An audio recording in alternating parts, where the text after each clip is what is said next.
Wayne. Alright, so we should be live now. You Also, missed all the fun, people who are totally tuning into this and watching it right now. yeah, so after many delays and a visitation from Lord Christmas, uh, the the beginning of what is going to probably be the very long battle of Ironguard and Motte begins. Uh, so yeah, I gotta do deployment as the bad guys first. So I'm going to draw a line in the sand or on the map, however you want to put it. And so so let's What's the distance? Um, each inch is one mile, 1 meter, no, each inch is 10 feet. 10 feet. Okay. Uh, All right. So, and the combat takes place over 30-second rounds. All right, so Damon, I'm going to turn off the grid. Please do not warp the size of your tokens too much. yeah. Uh, All right. you can So, deploy your units child. behind the anywhere behind the red line. I'm going to mark out some units though in particular. Who's got what? Whoa. What the hell was that? Sorry, that's me living in Arlington again. That isn't even All like a right. siren. It's like someone going to town with a chainsaw or something. It sounded like Yeah. like a pneumatic drill or something. So, these Likely a Probably a car. motorcycle. Sorry. Oh, So could be a motorcycle. I'm going to move those off to the side along with stand and bottom tree. So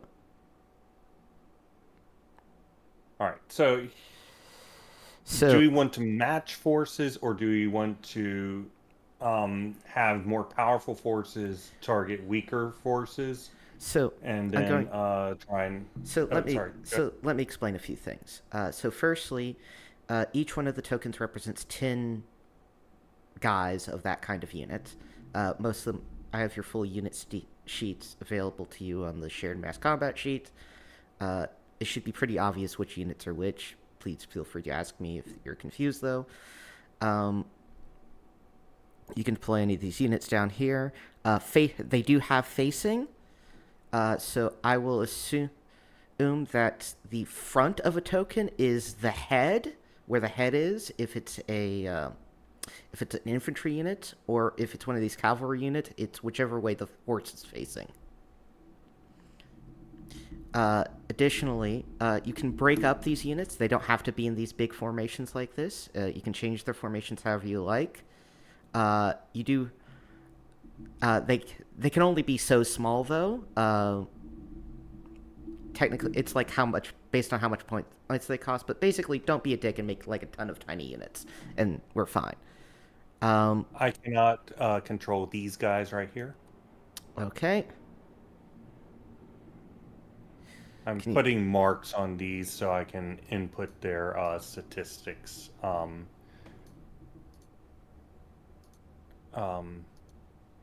on one unit. Okay, I fucked. All right. So, are there any other units that you can't control the tokens of? Nope, we are all good. Okay. That's all of them. Okay, so that's the only one. Okay, I'm gonna have to redo these. All of these units I can't. Uh, right here, um, in this group. Yeah. I'm redoing them. Okay. Give me a second. So that is one, two, three, four, These are five, six. Okay, that's three of them all together. these are the elite. These are the dwarf elite foot, right? Yes. Okay. That's going to be um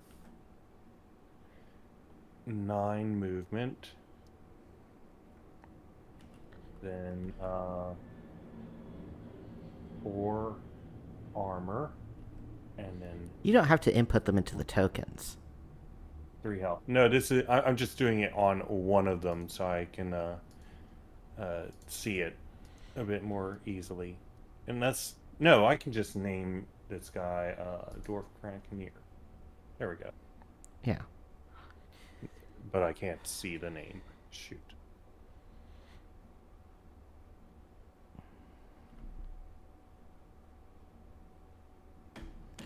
You can give it a And nameplate, this can't is you?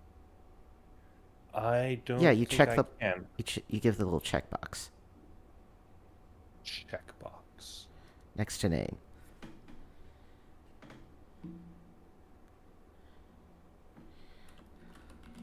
There is no checkbox. All right, I'll just do the names. Thank.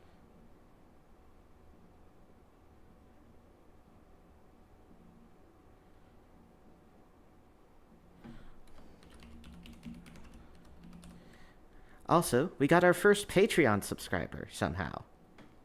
Whoa. We're going up in the world. Who's giving you money? I don't know. I briefly. Probably just a bot. I mean, $3? A bot giving somebody money? That's an Indian guy's entire monthly paycheck, you know. What do you offer on the Patreon? I mean, not much.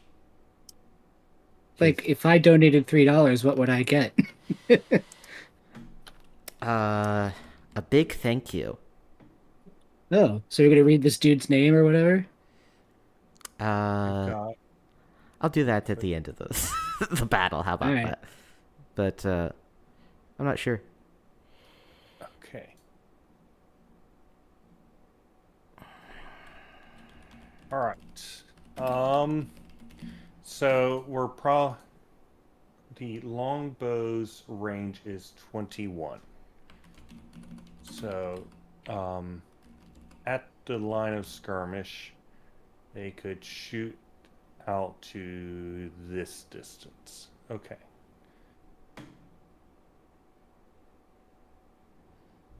So we should probably situate the bowmen back behind this line.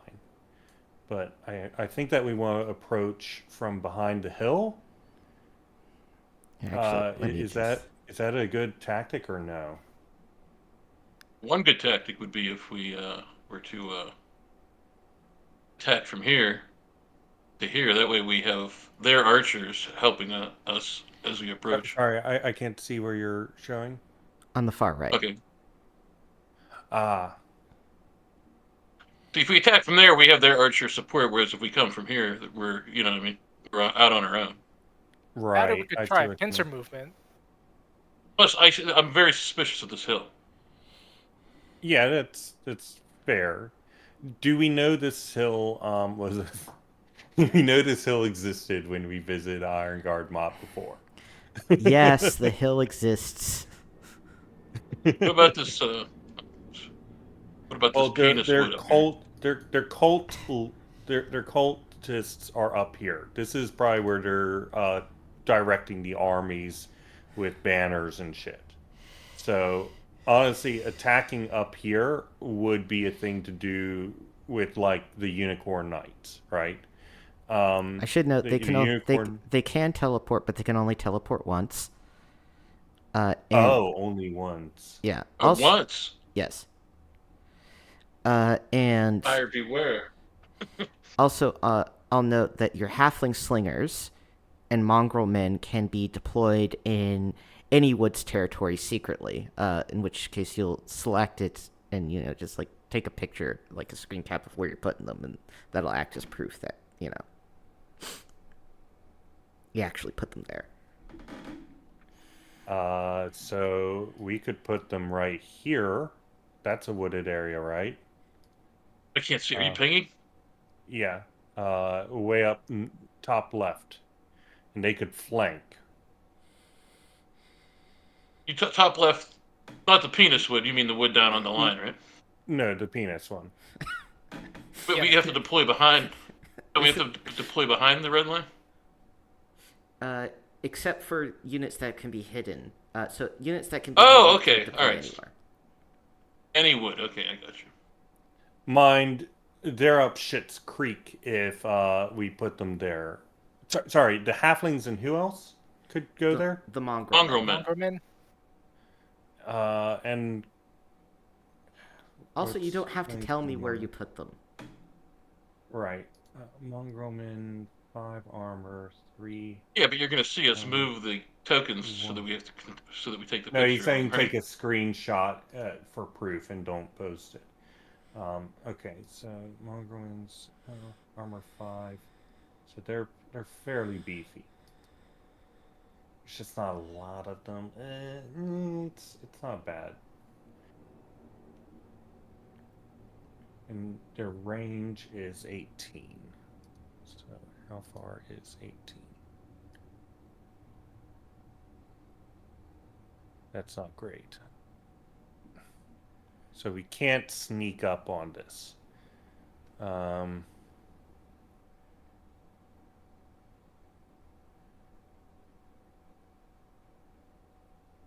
But we could situate. No, it's probably a bad idea to situate them right here. I don't think that there's any functional mechanical advantage to. Actually, what is the advantage to getting a surprise off? If you can attack an enemy in the back ranks, you get a +1 to hit, which matters a lot since you use d6s to hit. That's huge. Right.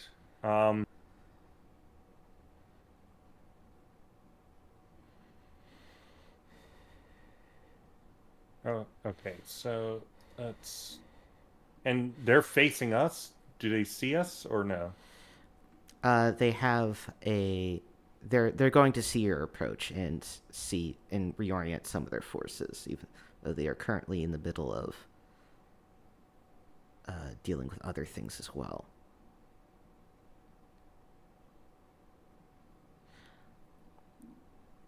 Anyway, they're going to have to deploy first, so you're going to get the advantage of final move.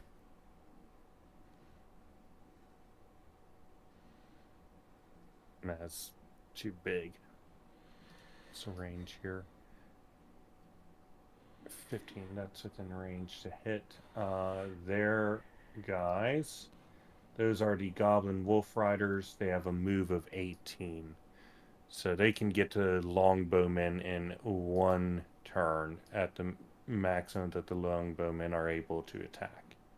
So at the very least, let's move these guys back. And we are going to put in front of them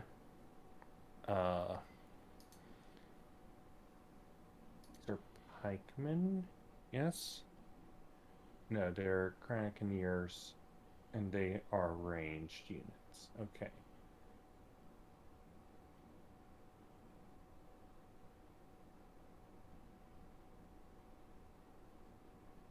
Other people can make suggestions by all means.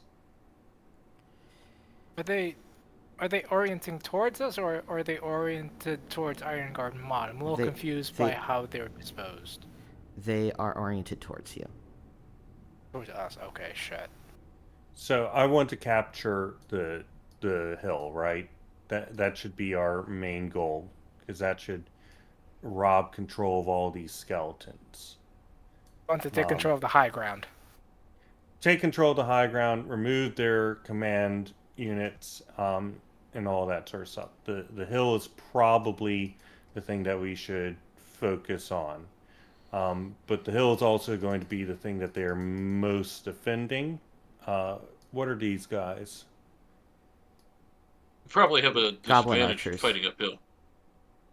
Goblin. Right. Do we have a disadvantage fighting uphill? Yeah. Yeah, me boys. Never fight uphill, me boys. Mm-hmm. Well, that's the idea of the unicorn guys, but there's not a lot of those. We've only got one. What's their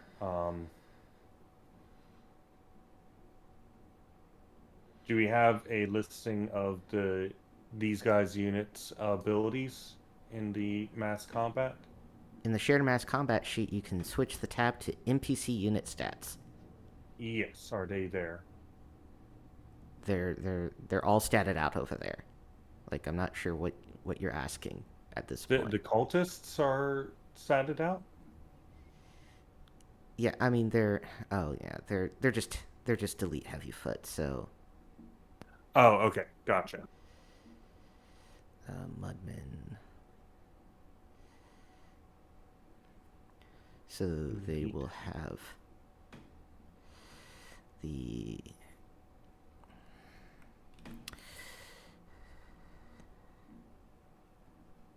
Mudmen should be able to hide in any river base.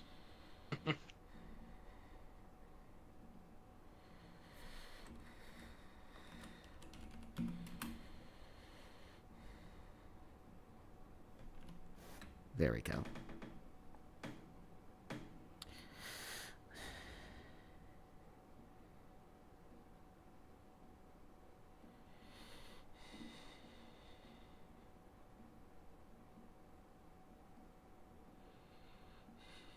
Okay.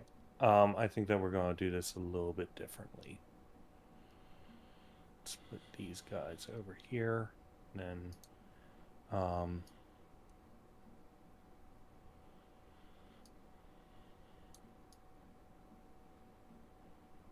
foot soldiers here.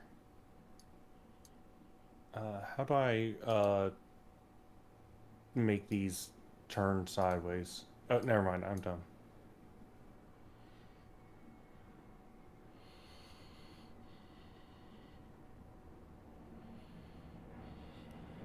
Thinking that we do a sweeping maneuver going this way and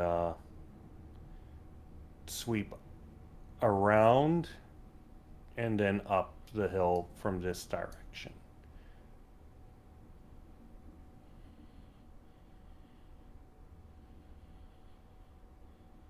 And our knights. What happens when we get to the top of the hill? You get to the top of the hill. We take it, and then we utilize that position in order to establish our own defense, right? I thought we were attacking, not defending. Yeah, you are attacking. Okay. I'm bad at this, so again, please, by all I just don't means. see. I don't see any purpose in capturing the hill. We're going to take big losses fighting uphill, and then when we get up there, we're standing on a hill. We still have our enemies arrayed before us. All right, fair enough. So we're aiming to just wipe out all the small guys. Is that the plan? We've got to wipe them all out to win, right? Everybody. Yeah, you have to kill or rout the enemy army to win.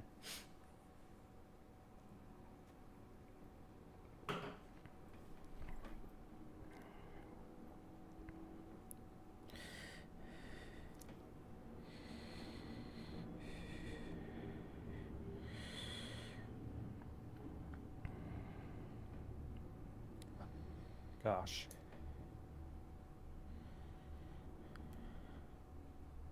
These guys are ranged. It would probably do well back here. Do heavy push.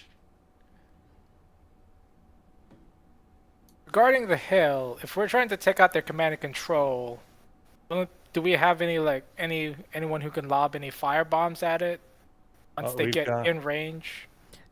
Our hill should over be now? any hill action should involve elite units, like our unicorn knights, or our unicorn knights should be going around doing assassinations. All right, the enemy deployment is, I think, done. This is how they're going to deploy. Okay. These are elite knights, and then we've got the regular knights.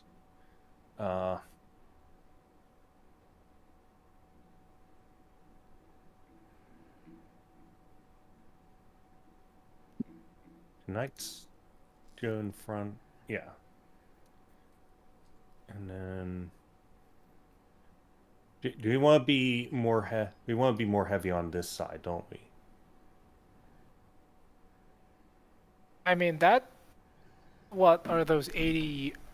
I'm assuming those 80 units are the only one bolstering their flank. Was 80 cavalrymen? Who are you talking about? Was it 8 some odd oaks on horseback? I think they're on horseback. Here? These guys? Yeah, those guys. Yeah, Yeah. those are 10. So actually, that's. We Is were there covered any? flank. So the other question is, do we want to? Oh, cover our flank. Yeah, you're right. Yeah, we could target those 8 to 80. I'm assuming 80 some odd cavalrymen, and try a flank, but then that opens us up to a pincer movement.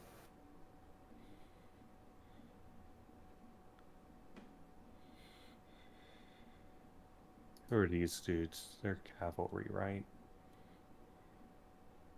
Oh, and they're led by a commander.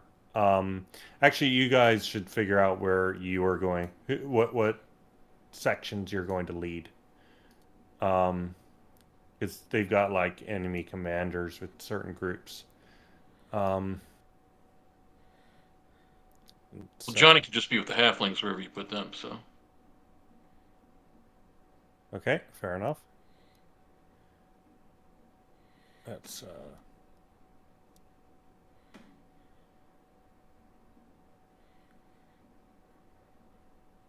and then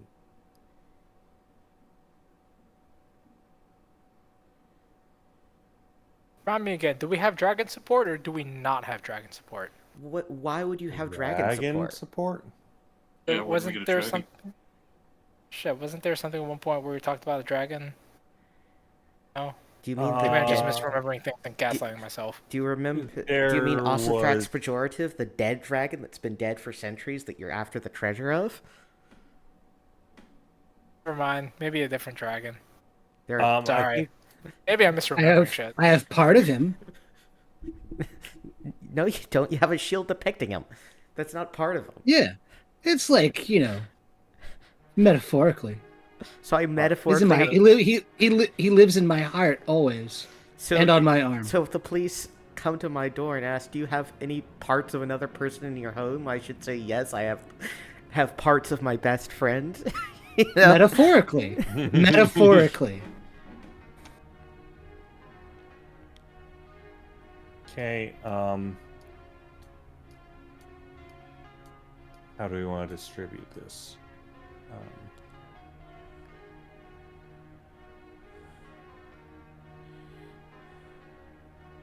And then these elite riders can be,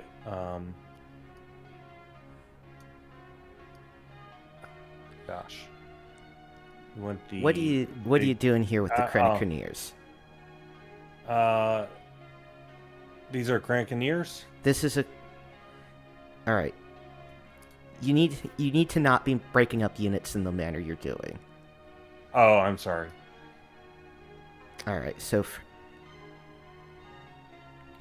all these Crenniconeers, who are these guys on the far right. Oh, yes, I was moving them so I could distribute them, but I guess if they got stick together, No, then... you can't have mixed units. Okay, Heroes are the only sort of exception to that. gotcha. Like, you can break them out. Like, you could, like these Crenniconeers, like, how much do they cost?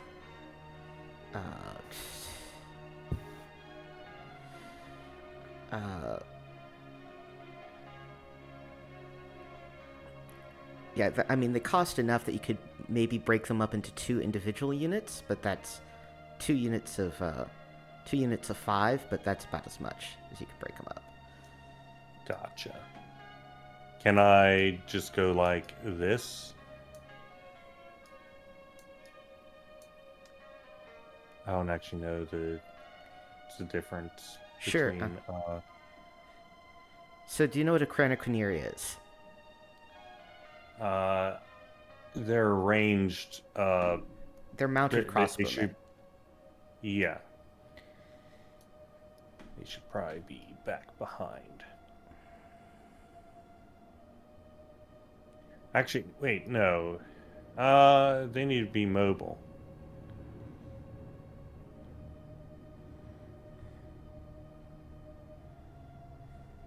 I don't know. How does this look to people?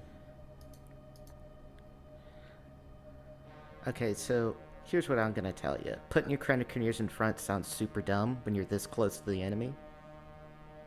Okay. Then let's put them back here. And then...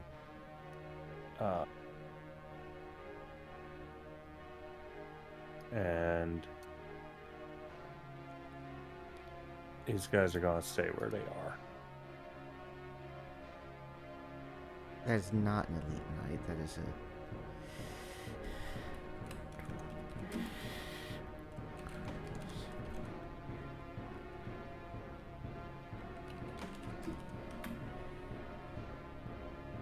Alright, so you put the wrong units in the back. You put the elite knights in the back. Oh, sorry. Like, you can just zoom in on the picture and you can see that one's holding a crossbow. So I'm going to rearrange them for you real quick. Thank you. So there.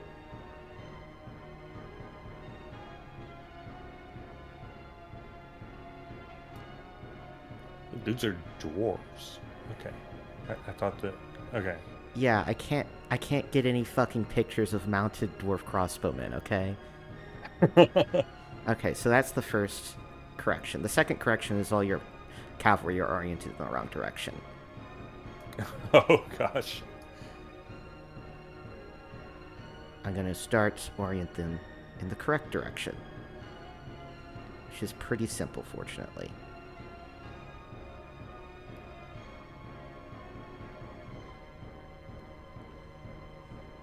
I'm going to work on this unit to the far left.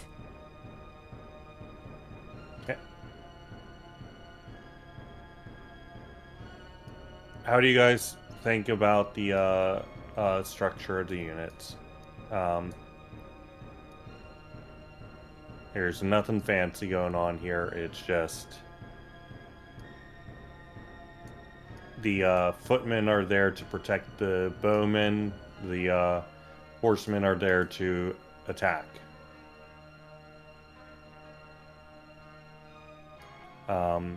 Forward.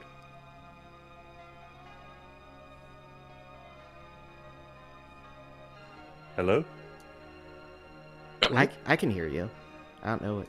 I can hear you. I'm Yeah, I can asking hear you. people's thoughts on this operation. What do you think about the deployment formation? Which I'm going to assume that since nobody's talking, the answer is you don't have any thoughts about the deployment situation. I know so little about what would make good deployment that my opinion is worthless. Yeah, I don't have much of anything. Yeah. I think our heroes need to pair up with units is all. Yeah, so we need to pair up your... I got Dekion up there in the middle. Off to the right, middle right. Yeah. You're also going to need to... He's going to be... Okay, go on. No, go ahead.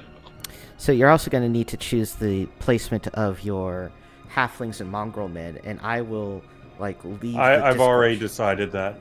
All right. I've already did it. So they're deployed somewhere? Okay. Yeah. Okay, that's good. Stan and Johnny Bottomtree are also invisible units, so you can choose to deploy them wherever you want as well. You don't have to. Well, I'll just let you know unless Stan wants to go somewhere else, because Johnny was already going to go to this place. All right. Then we have your steel skeleton units, and which is going to be paired up with Charles here. Charles. Yeah. Then we have your unicorn warrior. Unicorn warrior should be assassinating people, finding high value targets and going in, attacking, and then getting out. Basically, the command and control units up on the hill will be primary, assuming would be primary assassination targets. Yeah, except Gnarls is up there, and putting them up against him is probably a death sentence. Yeah, they're going to get wiped out. There could easily be pit traps all around their command and control area. Shit, that's a good point. First, the hill's actually a pit trap. So Gamdar is there with the trolls. The Bolg is there. Then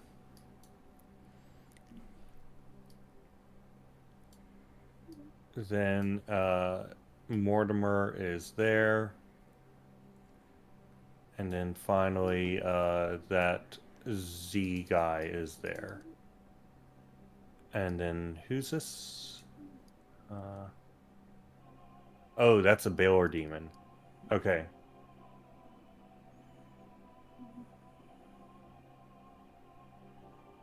Well, our breach ideally will be down the middle, but I will also take a breach over here and then sweep in this away. And because of that, Malachi, could you situate yourself here? You can because control their you are. tokens. Oh, You can just move Yeah, it. go ahead and move it. Because and the reason why I'm putting you here is because if you're sweeping up here, then you're going to be hitting the Baylor demon, and you are our only hope. what was it I was doing to the Baylor demon again? Banishment. Right. I should open my. Dispel evil, technically, but yeah, banishment. The banishment effect of Dispel Evil, yes. Right. Mm-hmm. All right. Let me just a couple of things. And then Jim will be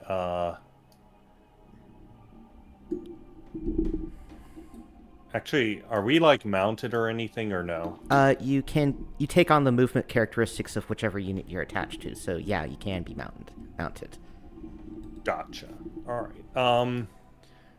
I guess Jim is going to be up front right here. Like the true protagonist that he is. And then where's our wizard gonna be? Do you want Could him he to be with the the medium cavalry or the elite heavy cavalry? The elite heavy probably. All right, then he's going to be over there. Okay. Then do we want our wizard to be in our back line or with the rest of the stealth units? Honestly, it might be better to just talk about where to put them. Your wizard, you, Gilroy.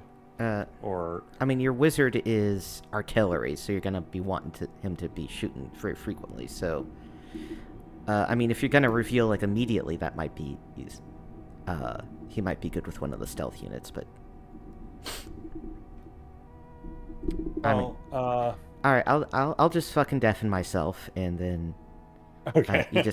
You just fucking ping me or whatever when you've decided that I can hear stuff. Okay. Deafening in 3, 2, 1.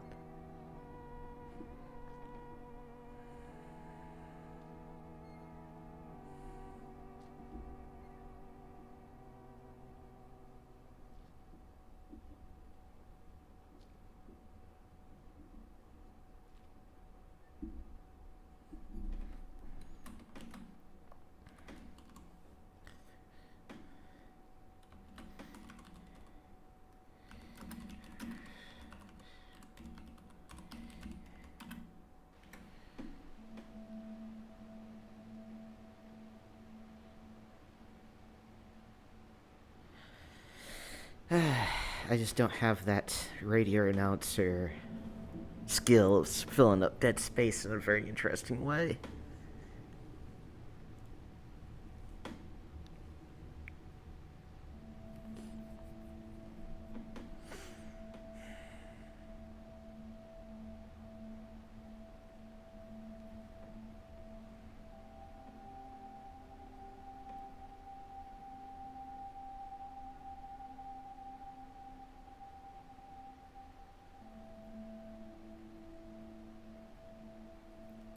The music's nice, at least.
Lovely, lovely dead air.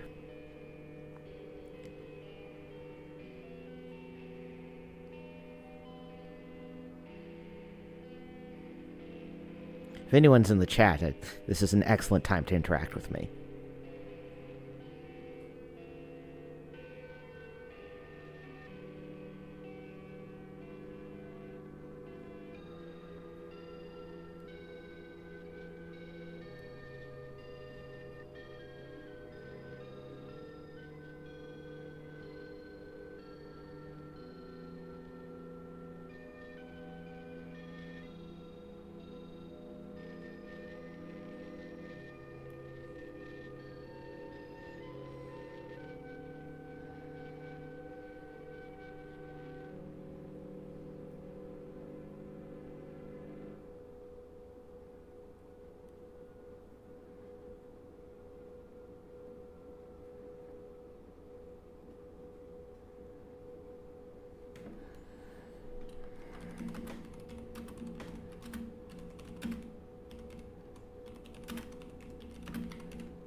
Well, just Alrighty, tell me so who to stab. does R mean ready? Yes. Okay. Sorry, gamer speak from from years ago. Okay. For me, where is Garrus and whatever Arn Cobblestone, your favorite NPC. Arn Cobblestone going to be? Shit, I was thinking I'd be posted on the right flank to target those already- dudes on the right. That was my idea. If someone else has a better idea as to where I should be posted, like maybe front and center, I mean, I'd suggest these 2 units of medium cavalry on the left. and cavalry on the left. The left, sorry. I'm looking at the right. Yeah, the left. Some days are. Yeah, the some left days and are right hard. are different directions. Some days it's hard. L. Anyway. Left makes an L with your thumb. Do you want me to just deploy you? If you guys are having too much fucking analysis paralysis, do you want me to just deploy you in a manner I think is sensible? I'm I mean, leaving it in you guys' hands. The other question is, Jim Shady, does he want to be with these guys or not? Alright, so I'm going to take that answer demon as a yes. So I'm going to deploy you there, you there. I'm going to drop him probably over here, actually. And then... No planning is hard, okay? And you put your unicorn warriors on the far right? That's interesting. Yep. They're going to, with their speed, do a flanking maneuver up and then He doesn't need to know. down. Yeah, you don't have to tell me that. Alright, so... And you've decided on some place for your halflings, mongrel men, Yes. Liger, And- Bottom Tree, and There. Stand to be. Yeah, apparently Sand's there, I guess. Alright, so they are somewhere. Alright, so are we done deploying? Are we fine with this formation? So, quick question. Could we have scouted these areas, these tree areas beforehand? Are you asking, could you have known if the enemy also has invisible enemies in the woods? Yes. No. Gotcha. Okay.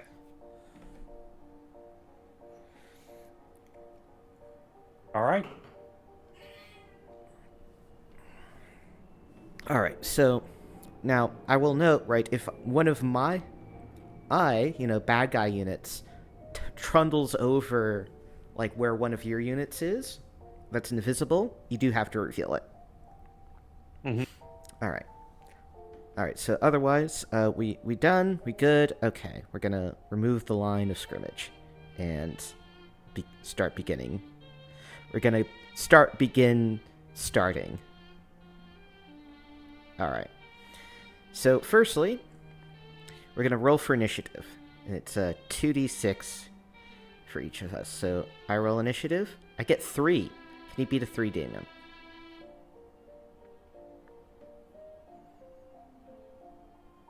Yes, I can. Nice. Alrighty. Very nice.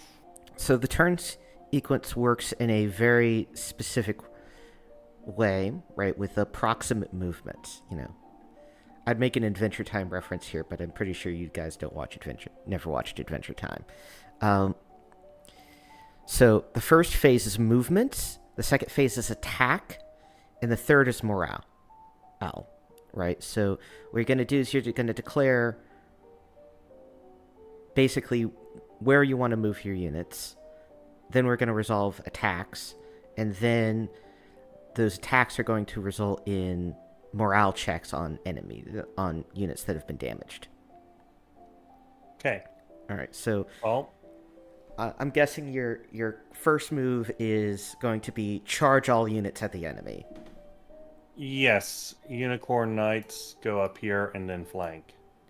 All right. You can begin moving your units with their allotted move values. They can make this move. They have 24 movement. Then these guys have. I mean, so This isn't a question. And then, that's within 18 feet.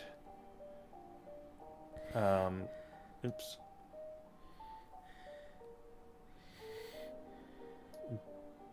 Do they have higher hit chance if they're closer, or no?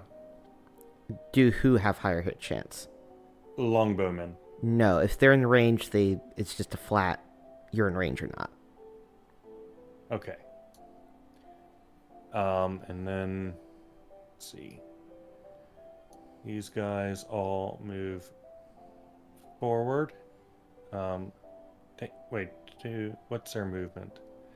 Those are medium infantry, and their movement is 9. cute. Just enough. Cool.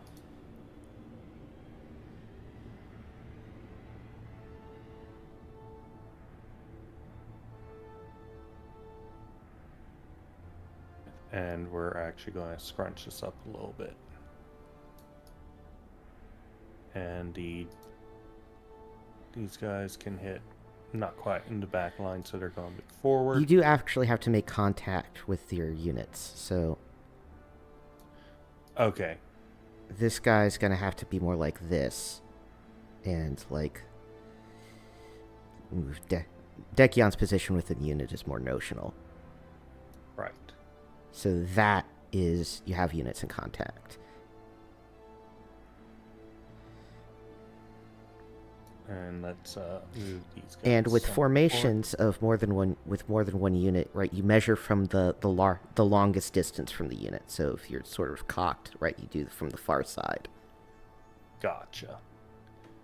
All right, and then these all can absolutely get up in these guys' face. Who are these guys? Right, the Mudmen. Gotcha. And then distance goes 11 feet. Sorry. They can make this. Right? Right. What do you saying? Can they go up here and then flank? Well, Is that a possibility? So to be clear, right, you would have to move from so first you'd move from the farthest side, right? So you'd go from here, right? Then you'd meet you, and then this edge of your unit would meet the back of your other unit, and they can't move through each other. Gotcha. Okay. Then how about instead, Jim Shady's group. Can they make it? Because they were right here. All right, so that would mean they would have to go. They'd have to wheel around, which would take half their movement. They'd have to then wheel around again. Right, then go up here, then wheel around again, and then come back. Oh, so they can't go. They can't turn on a dime. Okay. These are large formations of troops. Okay. Shoot. And I'm guessing that I cannot actually attack with these guys. Or can I bunch up? I mean, you can move these guys to the back. Yeah, that's fine. Can they attack? Is No. the question. No, they can't make base-to-base contact, so they can't attack. Gotcha. So you might want to just have them hang back a little bit. Yeah. Let's do that then. Oops. And they cannot move through here, can they? They cannot move through where? This wooded area right here. They can, it's just going to be at a huge movement penalty. Gotcha. And then this is too far. So these guys are going to move up here. And then pretty much these guys are going to go up here. These guys are going to go up here. You get to fight Mortimer. Awesome. And then all these guys are going to move a little forward. So that 18 feet, yeah. Okay. That took a while. You're not going to move these infantry on the right, on the far right, or anything? Yeah, sure. Let's move everybody up some. I was say maybe reinforce Malachi's group there. All right. Oh, right. These guys. Oh, you mean these guys? You know, saying these guys doesn't help us know what you're pointing at. Oh, sorry. Closer. And the far right here. Yeah. Yeah. All right. Yeah, the map is very big. I cannot both resolve what any of these units are and see the whole map at once. Sorry. Okay. Sorry, you got a I mean, huge epic army going on. It's I'm just saying, like, if this were an actual tabletop thing, then I could just get closer. But you could get closer to the screen. yeah, it's not going to help. It's actually going to make everything worse. All right. And where are these guys going? Charles and Gnarl, or Charles and Steel Skeleton. You get to decide. Okay. He's willing to duke it out with Charles, right? Yeah. Although he doesn't want to die either, so you know. Yeah, he's gonna move up here. All right. So now we're going to resolve. Let's see if it has any preference for. All right, so.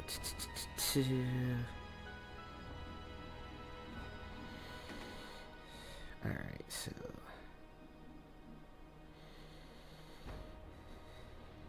All right, so.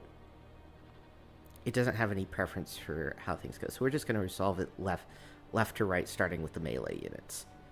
So firstly, with Garrus over here, you're going to get to roll, I'll say 1, 2, 3, 4, roll 4d6s, and that's how many attacks you're getting, and we're looking for 4s or better. So 1. So you get 1 hit. Shit.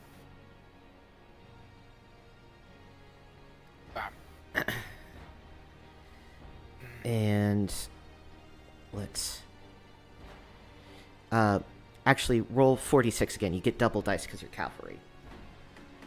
Go. So that's 3 hits. And the Wolf Riders have a health of 2. So you're going to eliminate 1. And 1 will be damaged, which we will notify with a dice.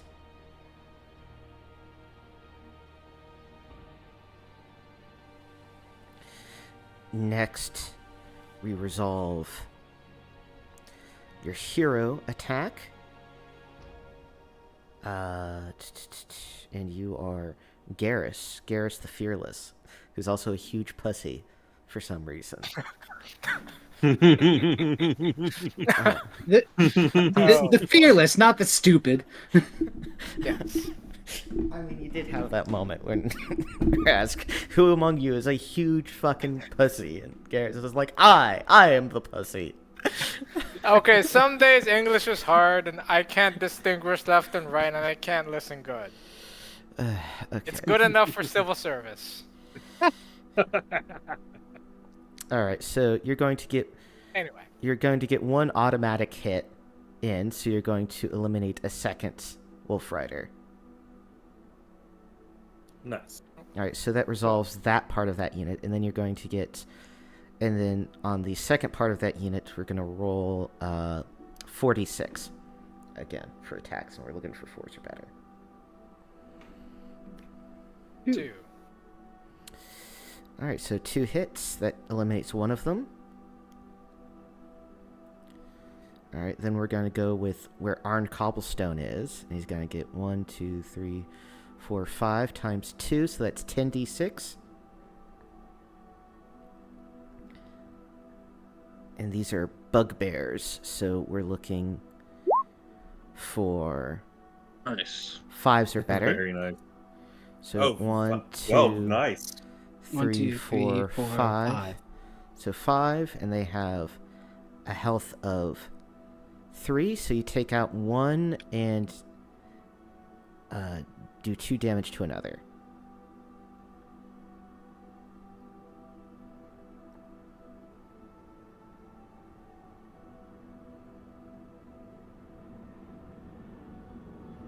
Alright.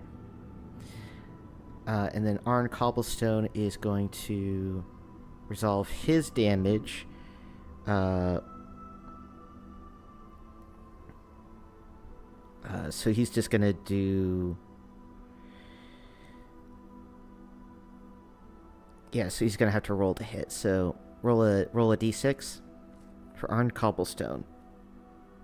Looking for 5 or better. Nope, he misses. He doesn't make major thing. Then we go on to more towards the center with Jim Shady, the protagonist of this campaign. And he's going to get 1, 2, 3, 4, 5. So 10d6. Okay.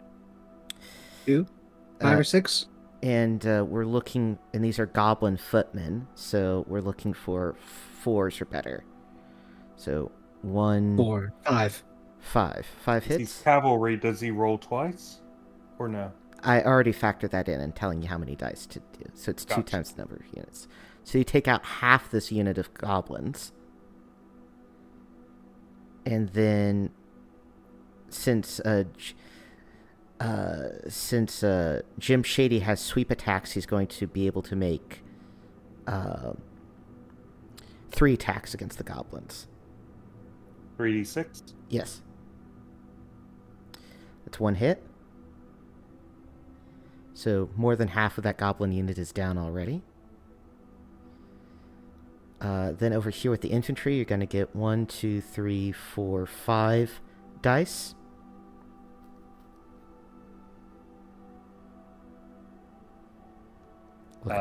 Looking for 4s or better. Dekion. Yeah. Is that with Dekion? Yeah, with Dekion. Okay, 5, 5, d6. 1, 2.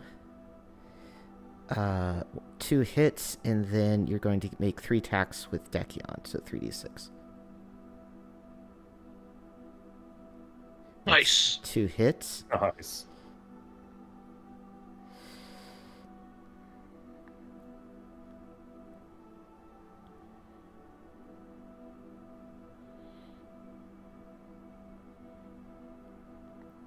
These goblins are not having a good day. No, they ain't. Then on the very far right, we're going to deal with Malachi and the and this whole business. So he's going to get 5 times 2, so 10d6 against the Wolf Riders. Looking for 4s or better. Ooh. 1, 2, 3, 4, 5. Jesus. All right, and then roll Don't fuck with Thandor. Then roll a d6 for Malachi. 3. You don't. Does that count the Unicorn Rider? Not yet. And then we're gonna do 2 for the Unicorn Rider.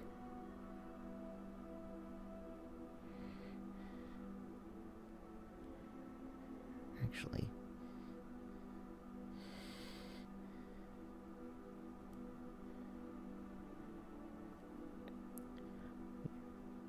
You can roll 2 for the Unicorn Rider. Oh. Alright, so that gets another hit. Eliminating another, actually that gets 2 more hits, because he gets a +1 from attacking from the back. Oh, okay, I got it. I see now. Alright, so that does that kind of damage to them. And... Alright, so now let's resolve some of the archers from left to right. So, archers shooting into units engaged in melee, because this is mass formation, right? You risk hitting your own units. Right. So the archers can shoot these guys, right? yeah, they can. So they're all going to shoot that guy. Who is these guys? Far These left guys right here. formation. Oh, we're back on the far left. Okay. Yes. Got it. Yeah. All right, so I think the longbow range is more than enough to get all those guys. So it's going to be your number of archers times 2, since they didn't move. Or did they move? I think they moved a little bit. No, these guys did not move. Did they? Maybe they did. I think they moved a little bit. I think I moved because I Yeah, didn't so- think that there's a cost to it. Yeah, so but it was a partial. So Learning. if they don't move at all, they get 2 attacks. If they move up to half their movement, they get 1 attack, and if they move more than half their movement, they get no attacks. Gotcha. So they're just going to make 1 attack per each. So that is 1, 2, 3, 4, 5 times 4. So that's 20d6. Wow. Nice. And we are looking for 5s or better.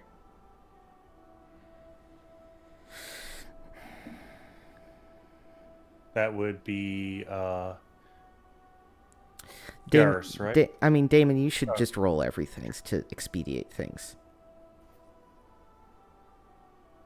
Whoa. 1, 2, You said 5s? 3. 3, 4, Yeah. 5, 6, 7, 8, 9. I count 9. All right, 9 hits. So they have 3, so that takes out 3 of the bugbears.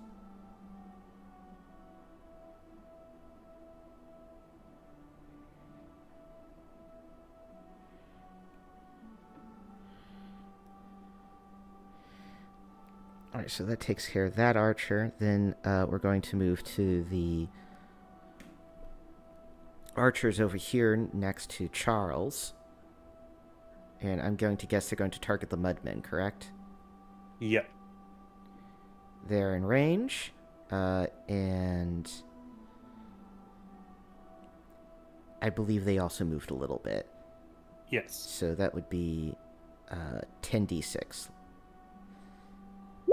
Looking for 3s or better. Not so good. Oh, it's 4. 4 hits. That ain't bad. That takes out 2 of the mudmen.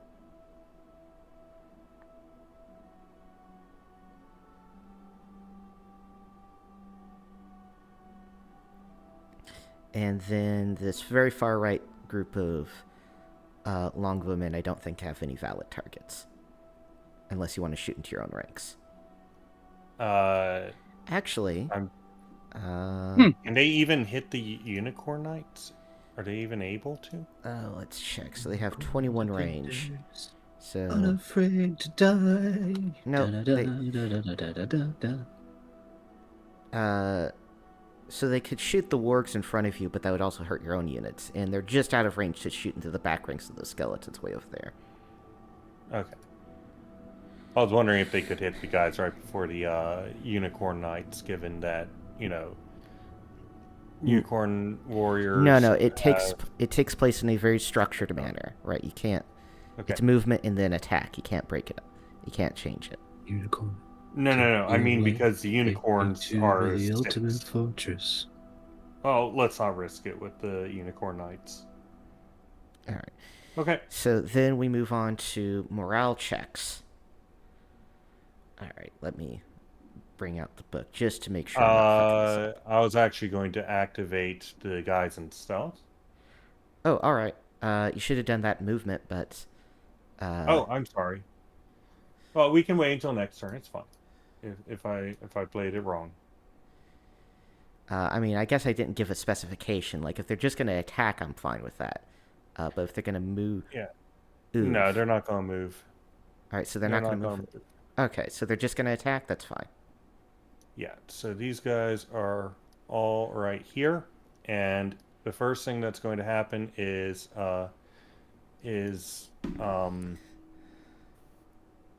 shoot. Our wizard boy is going to cast Control Weather and summon a tornado. And that tornado is going to start whipping through these ranks, is what I'm thinking. Just for safety's sake. Alright, so... let's go.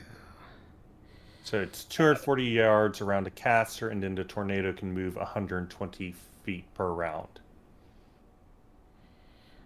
Let me look it up myself, so... And I assume that the skeletons have less than 2 hit die. So, magic user spells... Control weather...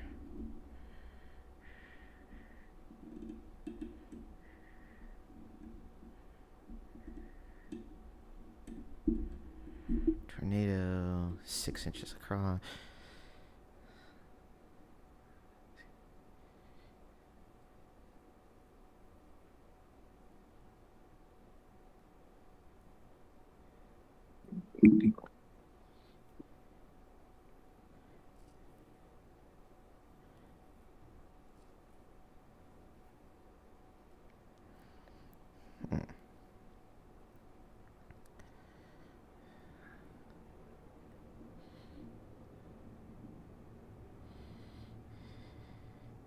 How long does it last?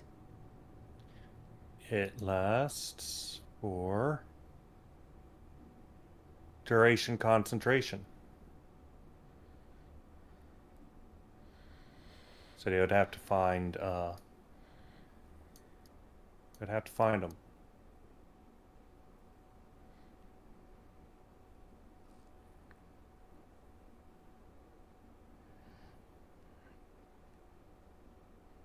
All right, and what's with how you're arranging your halflings right now? I don't know. This combat didn't exactly go the way I thought it was going to be. Honestly, I thought I was going to lightning bolt straight through this first thing, but that didn't happen. Frankly, this control weather is probably the superior option. Yeah.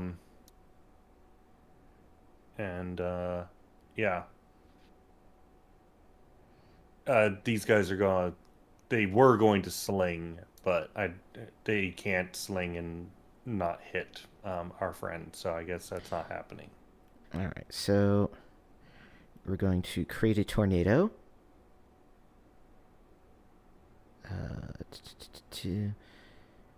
Lips. It can travel 120 feet. So there. So that's 12 feet. There, so that's 12 inches, rather. Yeah. I think. I think you can get. Actually, should start. Should go.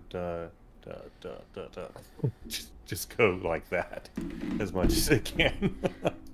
I think that's. Would you allow that as a dungeon master? It's a tornado. Yes. It says the tornado can be directed to attack. Now, it is kind of its own creature, I guess, but.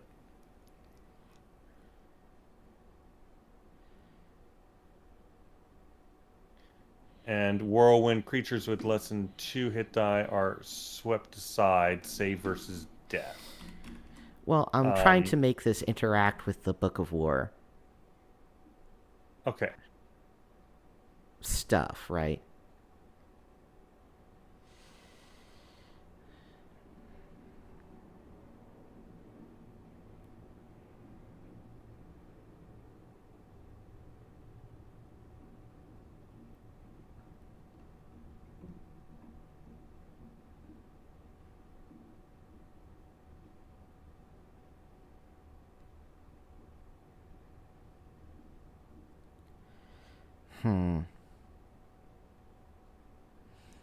So how about this as a compromise? All right, so the control weather spell is way less powerful in Book of War. And frankly, this is coming off as a little busted. So how about this? He gets to do this for 1 round, so he gets to basically draw a point and then draw another point within its movement. And then it disappears, and then he still gets to do his 2 normal magic attacks if he wants to. Okay, so I only get for 1 turn? Yeah. Okay. Then maybe it should be used on the trolls. I don't know. I mean, you're the commander. So it goes out. I mean, and the trolls have more than 2 hit dice, so it wouldn't do as much to them. Right. How about these guys? Actually, so I can go out this distance, and then the tornado can move another 120 feet. So, and then it can't quite get there. Technically, it could if he was standing right here. But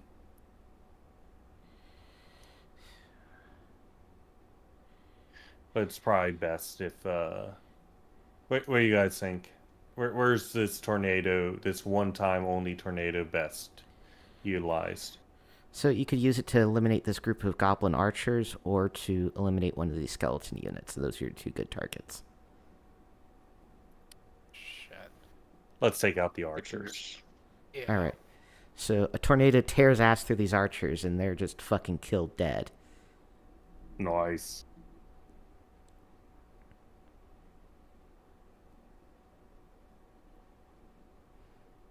Okay. And does he get any more actions or no? I don't think he does. You can cast one of your big spells and then do 2 of your wand attacks. So you have 24 inch range. Can you do lightning straight through here? It is 120 feet, and then it can go for 60 feet from there. It's like artillery. Like literally from old chainmail rules, magic attacks like this are artillery. It targets a single unit and not like that. Really? Yeah. Lightning bolt? Lightning bolt and fireball are handled the same way. I'll just read you the section from the rules. Magic wands. Wizards are further assumed to have either a wand of fireballs or lightning bolts. This gives the wizard a magic area attack that affects 1 figure with a range of 24 inches, damage 6, firing twice per turn, or 1 with up to half move, blocked by woods and hills. Oh, it's blocked by woods, so you can't. I guess he can't cast it from where he is. Okay. Yeah. And there's a dice roll for accuracy if you're trying to shoot something really far away. Gotcha. Okay, what? Got wand of fireballs, wand of lightning bolt, staff of Zool, scroll of cloud kill.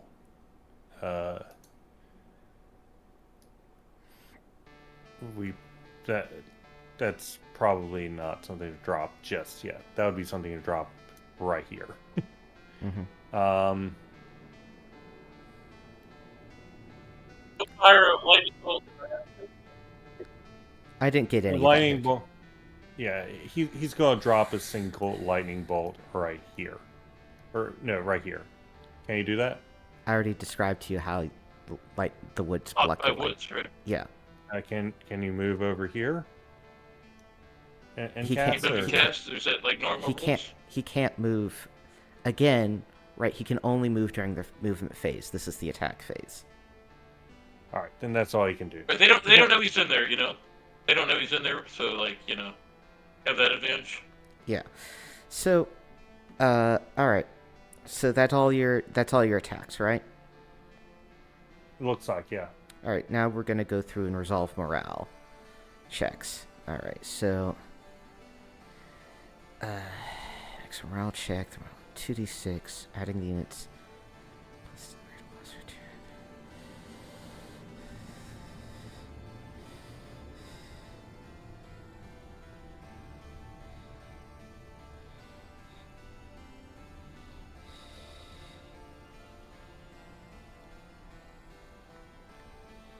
Alright, so 2, so 4, so that's 2 plus 2 for the hit dice, that's plus 4, and then plus 1 for having heroes, so that's plus 5. And we're looking for a 9 or better on 2d6. Oh, and they fail. So this unit of wolf riders on the far left side breaks entirely. Awesome. So you got Richard and Mortimer by himself. Yeah, fuck that guy. Yeah, fuck that guy. And we have 1, 2, 3, 4, 5. So 5 plus 2, that's 7. Alright, so plus 7. Alright, so they make it. So only that unit is eliminated. And 1, 2, 3, 4, 5, 6. 2 plus 3, so that's plus 5, plus 6. Alright, they make it.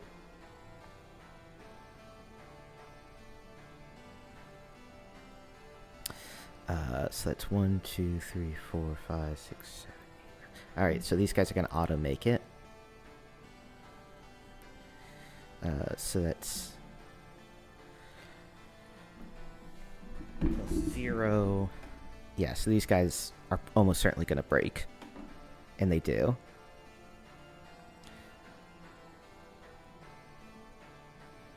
Mudmen are fearless, they don't roll. So that's 1 plus 1, so that's plus 2. And they make it.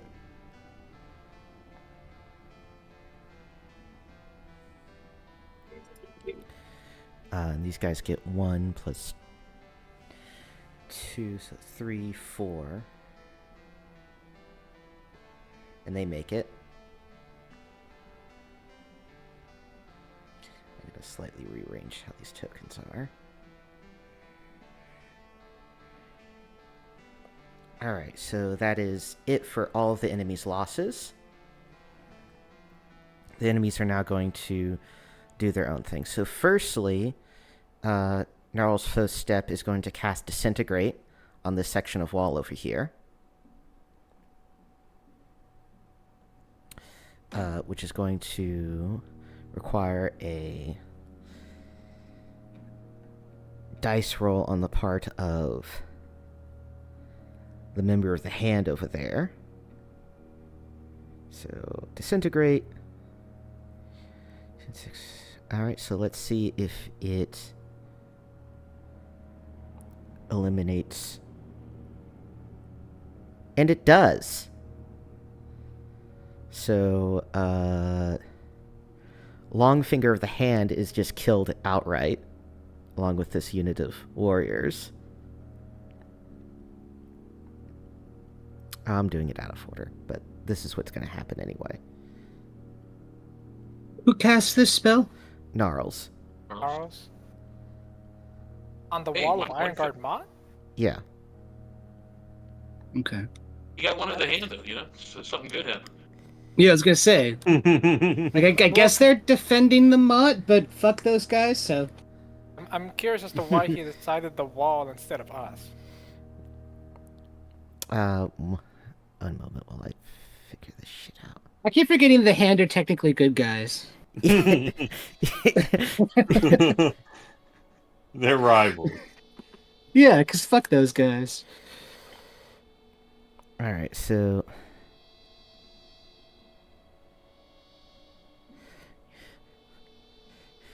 fuck those guys helping to defend the realm from the forces of evil. Fuck them, they suck. They're lame and dumb. Alrighty. So a big hole is in Ironguard Motte. The skeletons move 12, so... these guys are going to move to about there.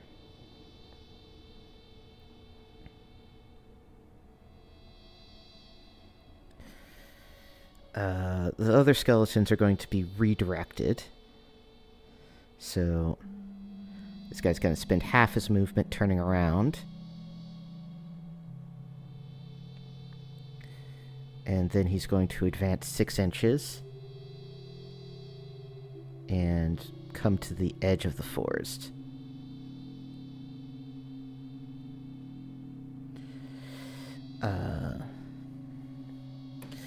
Likewise, about face, then movement to about there.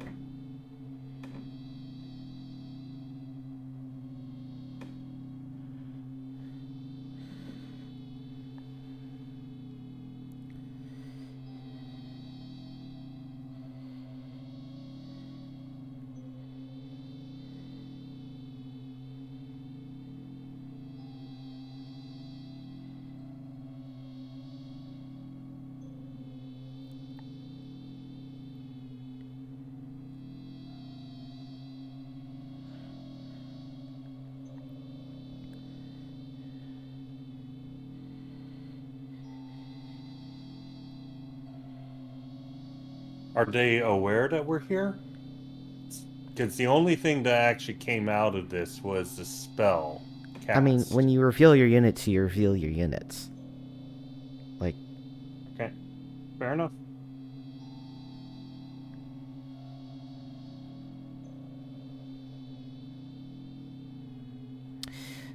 As all of the former townspeople of Helix start marching towards you.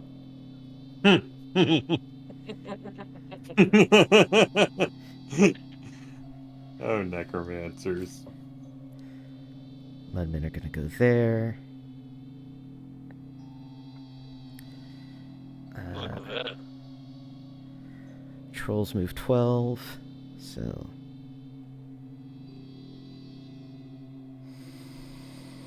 they're gonna just barely come into contact with your elite knights.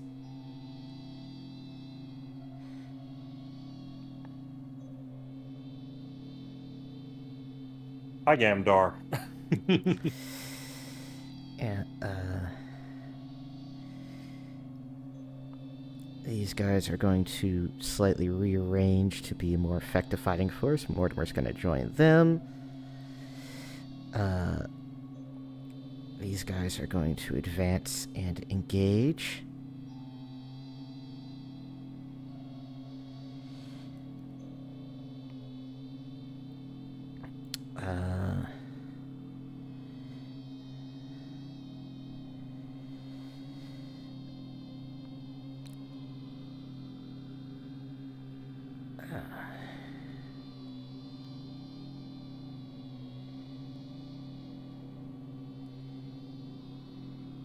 he's going to wheel around, and then I think we move on to attacks.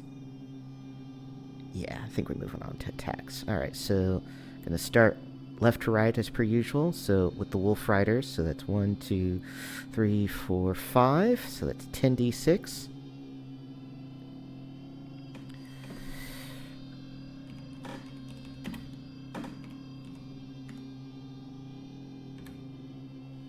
Alright, so, and you have your medium horse with an armor of 5. So we're looking for 5s or better. 1, 2, 3 hits. So it's definitely going to eliminate 1. And Mortimer is going to roll, and he also is going to get a hit. So that's going to take out 2 of your horsemen over here. Then we're going to move on to the bugbears, who are going to get 1, 2, 3, 4, 5, 6, 7, 8, 9, 10. 10d6 again.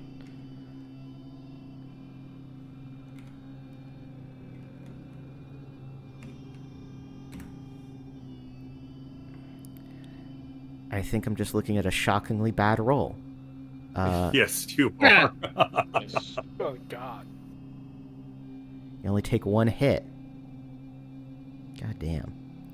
Gobolg attacks. He also...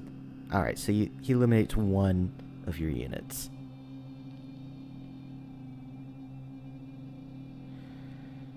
Alright, then we move on to the trolls.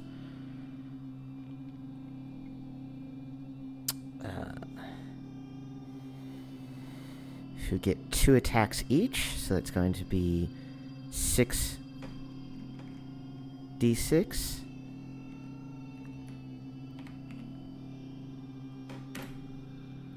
Against your elite heavy cav, who have an armor class of 6, so they only get 1 hit off. And manage to eliminate no enemies. Gamdar's going to swing and also miss. Then we're going to get to the Mudmen, who have 3 attacks. Against your medium foot, which have armor 5, so that's 2 hits.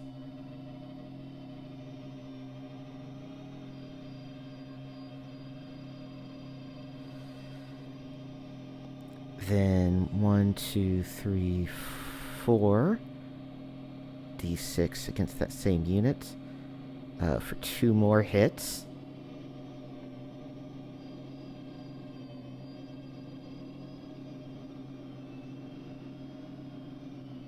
And then 2 against this other unit,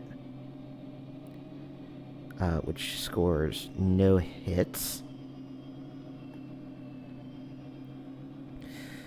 Then these wargs are going to spread out and going to get 10d6.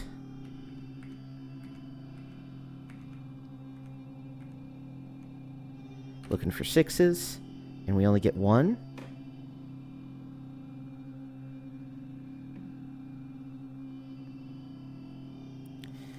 And got to roll for Zero the Black over here. And he doesn't score any additional hits. And he heals 1. Then let's resolve these archers. So these goblin archers have a range of 15. So let's see what they can hit. Probably not much, actually. God damn it.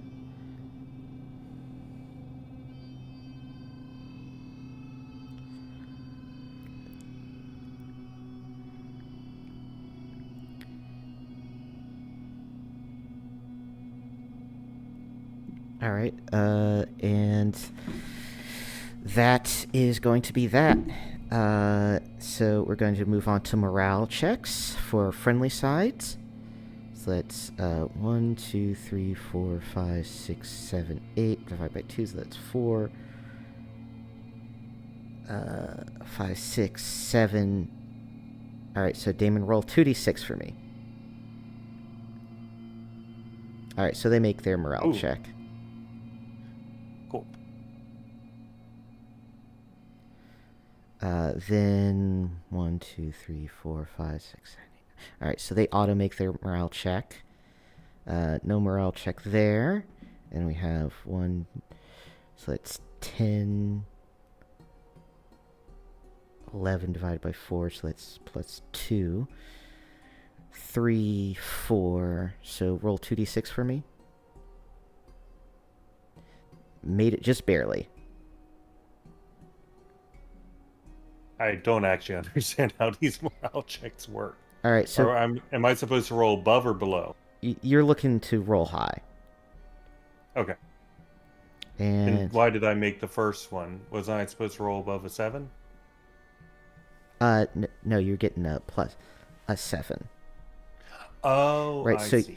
So you're looking to roll a total of 10, right? And you get bonus is depending on your rate of loss and how many hit dice your creature has, and if they're accompanied by a hero or not.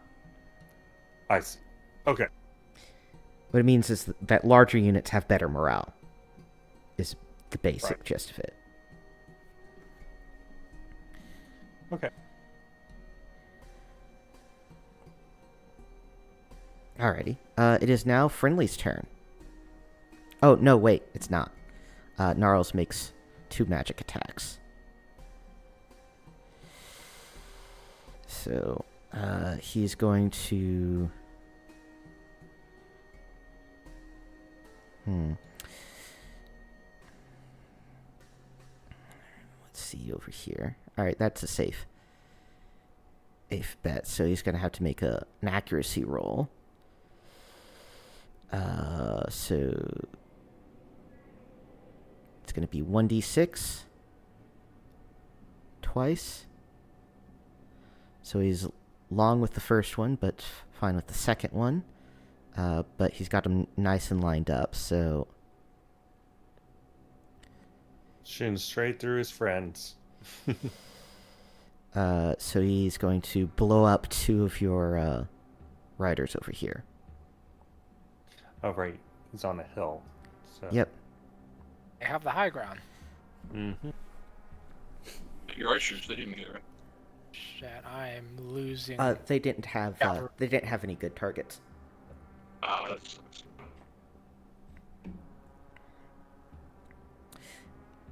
Anyway, now it is Damon's turn again. Movement. All right. Let's see. Oh, these guys. I guess. Is there any reason to bother to have these guys concave or no? Which guys? Is that a thing to do, or no? You can wrap around units. Yes. Okay. And we're going to do that.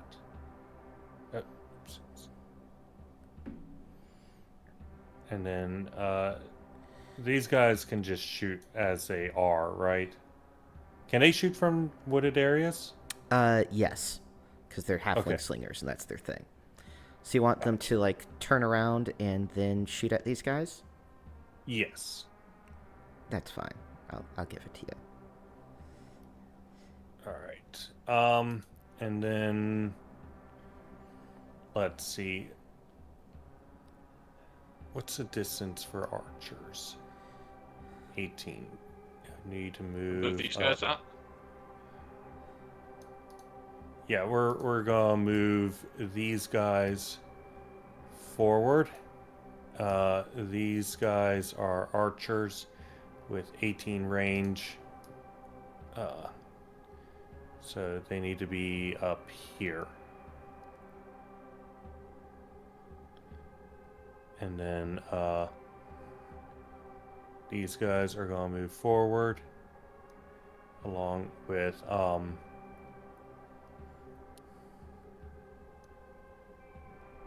all of these guys with the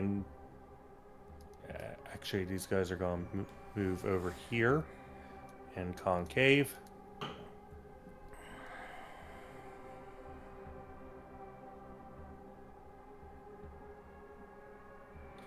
Gosh. Come on. There we go.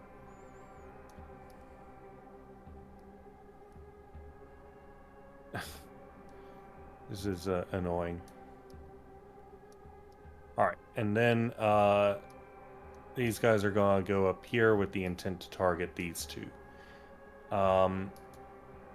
These guys are going to move forward with the intent of hitting these guys back here. And we're going to move forward right here. I think that's everything. Wizard. We want to move the wizard out of the woods. Oh, yes, you're right. Let's move him right here. And then what's he gonna do? Cast lightning bolt? Well, take the Mothman with him so that he's, that way he's the hero with the unit. Right. He's gonna move here. Huh? And then shoot a fireball right here, I guess. Wait, can you do that without... It might affect her in men. That'll affect her in men, right? You're close enough that you can do precise targeting if it's under 12 inches. Okay. And he will do that. Or actually, can he hit this guy? Their hero unit? Not specifically, no. The hero unit is protected from such things. Gotcha.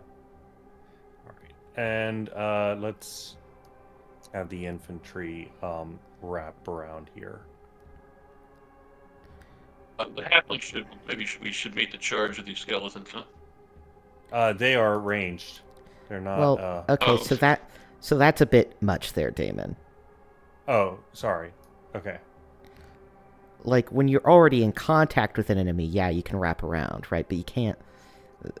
But like, you can't,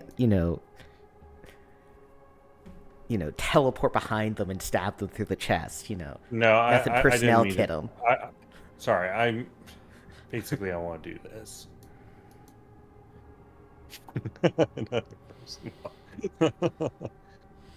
All right. And these guys, can they reach? No, they can't. But they Yeah, could. they can. They're longbowmen. No. Are longbowmen 18? 21. 21, okay. Alright, then they will stay where they are. As the one longbowman group that did. Alright, so let's resolve it left to right. No, yeah. Alright, so first we're going to start with Garrus's group. So he is going to get 1, 2, 3, 4... So 8d6 against the Wolf Riders. Okay. And we're looking... You're gonna roll it? Yeah, Damon's going to roll it for you. And we're looking at 4 or better. So that is 1, 2, 3, 4, 5 hits. Nice. And then 3d6 for Garrus as the hero unit. It's 2 more I should hits. have let you read that. So that's a total of 7 hits, I think. All right. Mm-hmm.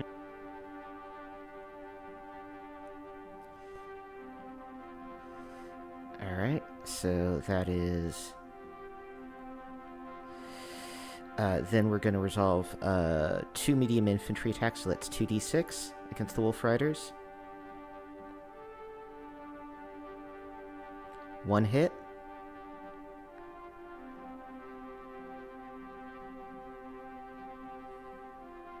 Did we manage to get all of the Wolf Riders? No, you still got one I left. think there's one left. Yeah. Okay. Plus range. But he has pretty good. Plus range right. He has a pretty good chance of breaking morale. Mm-hmm. All right, then we're moving to the. And we got... Well, no, we don't have range. Our range is saying their range. Yeah.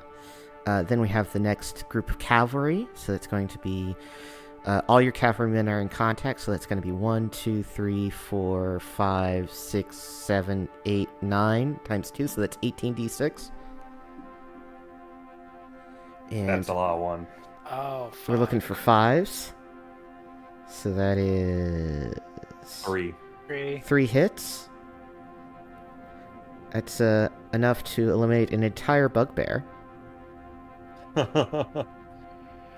Then we're gonna roll 1, 2, 3, 4. So, roll 4d6, and the last 2 of those are gonna have a +1 to hit. Don't matter, only one. Alright, only 1 hit, which is enough to put their damage counter over the edge, so they are gonna lose 1. 8. Then we're gonna roll 1d6 for Arn Cobblestone over here. And he hits, so he does a damage Nice. to that unit. Then we're gonna go to the Elite Cav in the center, so they're going to get 1, 2, 3, 4 times 2, so it's 8d6 against the trolls. Shoot, I forgot to move these guys forward. Oh well. And they have 5s armor, so that's 3 hits.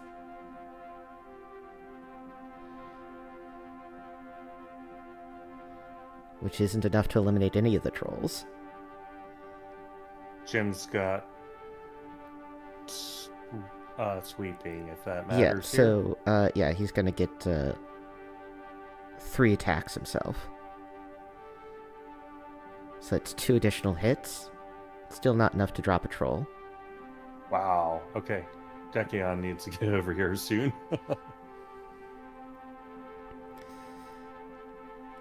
Then 1, 2, 3, 4, 5, 6, 7, 8, 9, 10 d6 against the goblins.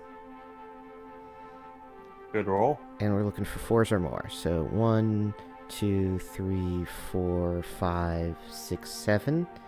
That just entirely... The goblins are annihilated entirely. Ah.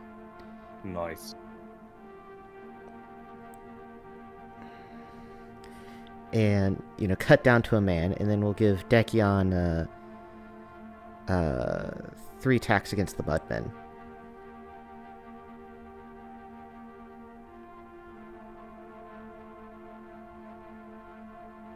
So 3d6. Nice. That's 2 hits, and Dekion does more damage than everyone else, actually. So he does 2 damage with every hit, and so all 3 of those hits, that kills all of the Mudmen, actually. Nice. But that also opens us up to these archers, if they are archers. Oh, those are skeletons. Okay. Alright, then we move on to we'll resolve a Liger. So he moves, so he's only going to be able to get 1 off. So he just blows up one of the Wolf Riders immediately. Then we're going to do the Elite Cav. So 1, 2, 3, 4, 5. So 10d6 against the Wolf Riders. Looking for 4s or more.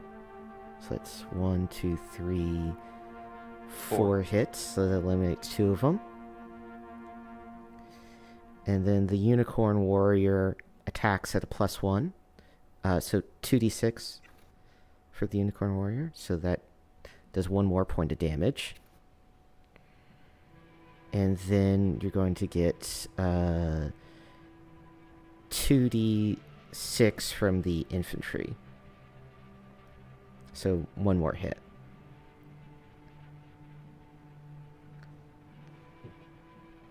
We gotta get you through these guys fast, Malachi, so you can catch up to this Baylor demon. And then these longbowmen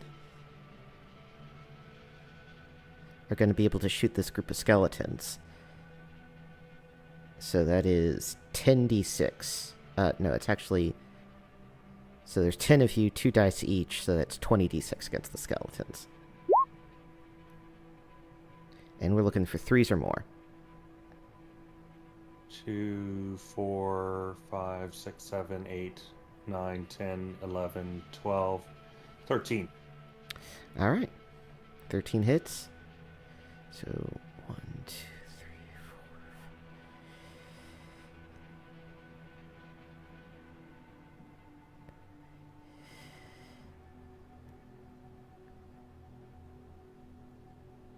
Does Malachi get an attack also down there?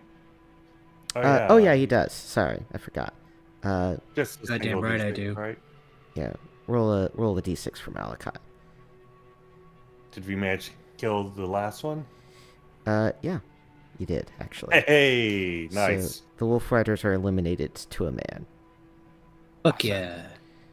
All right, y'all unicorns and whatnot are gonna charge up to that Baylor demon. Can he like teleport with the unicorns or no? They still got their commander there. He's not gonna have a good time though.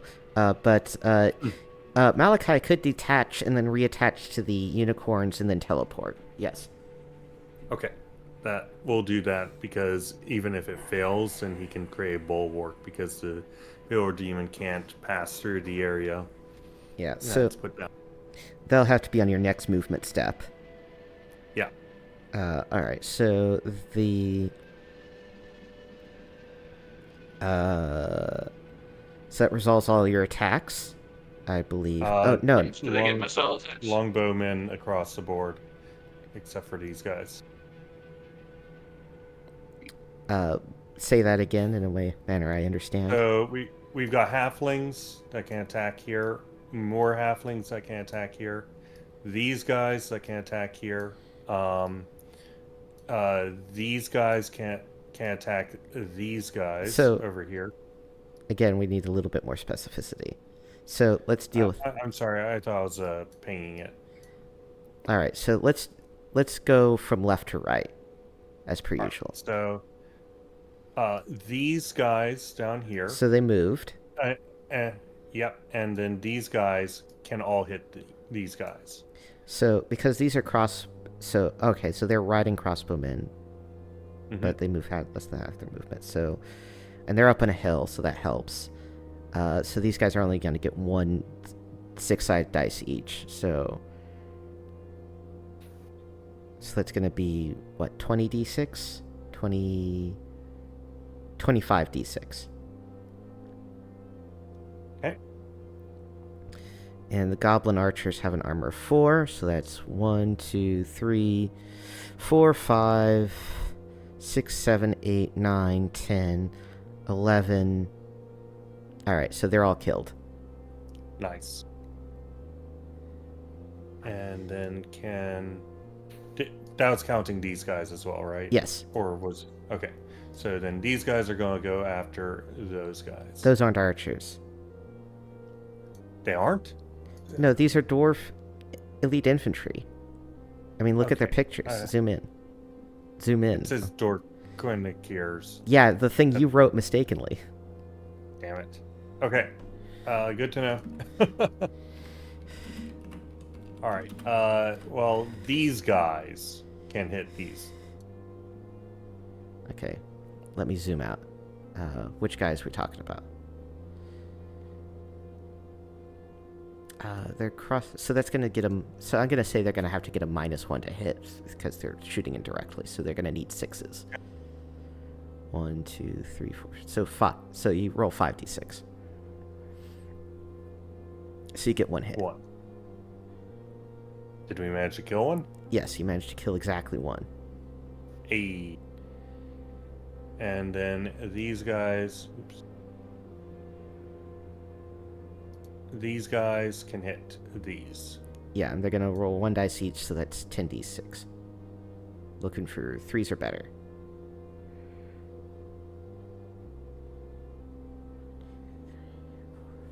So that takes out 6 of them. And then these guys are going to hit these 2.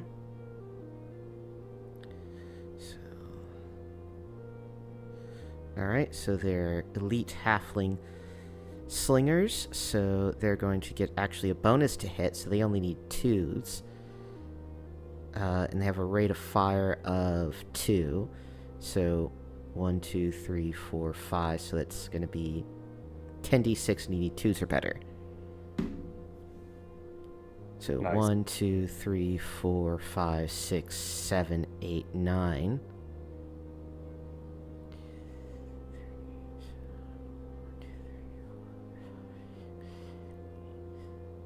So it's literally reduced to a single skeleton. Right, and then these guys attack this, and these guys are gone. 1, 2, 3, 4. So yeah, 10d6. Did you roll that? 10d. Oh yeah, they're annihilated.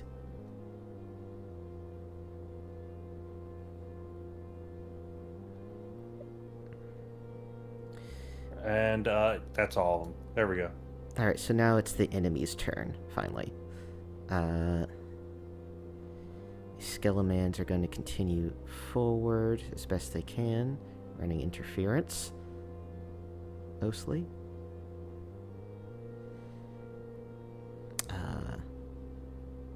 The Skeleman's going to fearlessly attack this group of halfling slingers.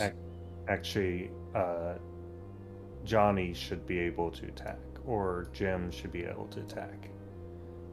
Just let me say this guy's gone. You're not gonna. Oh gosh. Okay, roll 2d6. Roll 2d6. All right, he's gone. Hey.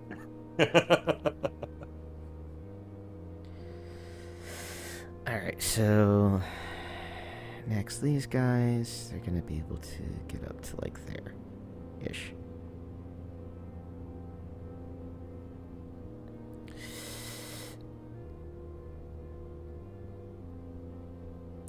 Oh, and I need to actually do the. It's very unlikely to succeed. Oh no! Holy shit! This one unit of Goblin Wolf Riders is still hanging on. His siblings died. Who knows?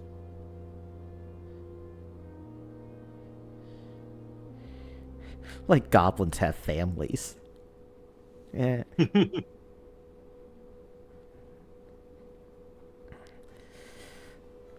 Alright, so that's where they can move there. And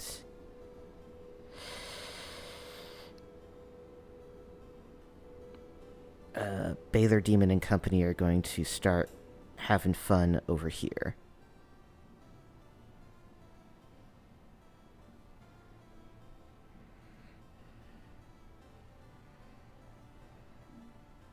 Well, the hand's right fucked.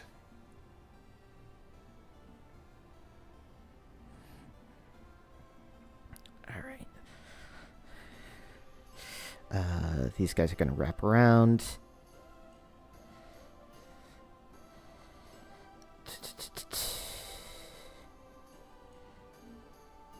Bugbears are going to counter your wrapping maneuver with their own wrapping maneuver.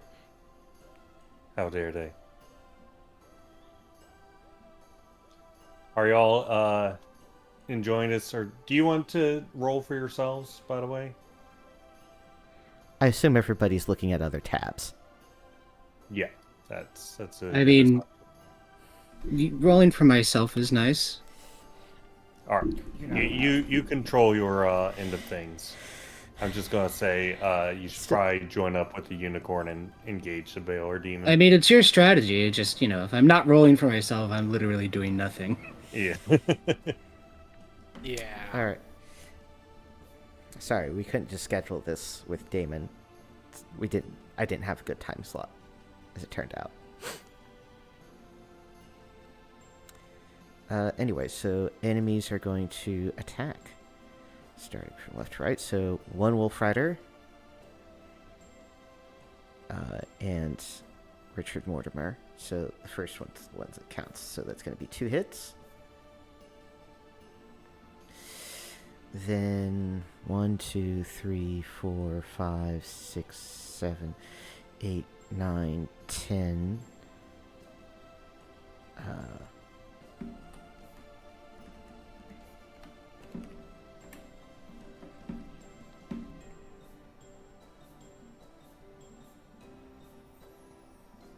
fives. Looking for fives. So that's 1, 2, 3, 4, 5 hits.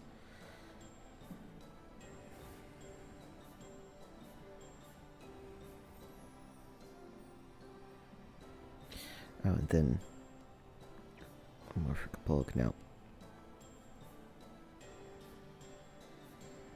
And then 1, 2, 3, 4. It's going to be 2 hits over here.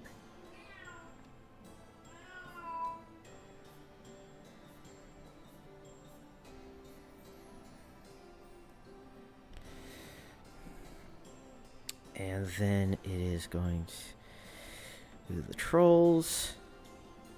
Get 2 attacks each. So that's 8. 9 for Gamdar. Looking for 6s. Only got 1.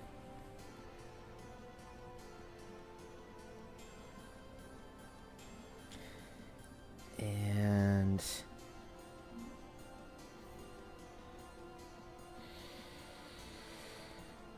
what the hell is Zer the Black gonna do?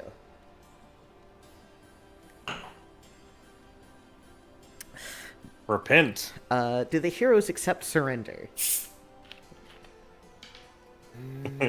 Never. Malachi, it's up to you, Mr. Cleric. What, to determine whether we surrender? No, whether you accept Zer the Black surrender. Ooh. He's an evil cleric. He is an evil Olan cleric, isn't he? I mean, the last time. Never mind. I'm thinking Gabolic, but that was a different context. Yeah, I don't know. What does Thandor say? Would the teachings of Thandor tell me to forgive my enemies? Perhaps it is a ploy. Yeah, exactly. Or send them to Thandor and have him sort it out. Kill them all like God ordered out. Yeah, exactly. I'm gonna take I mean, a no. Malachi would know what the ethical thing to do for a person in his position would be. He's just gonna attack then. Yeah, And he doesn't make any good progress there. So then we are going to resolve Gnarls' attacks with his magics.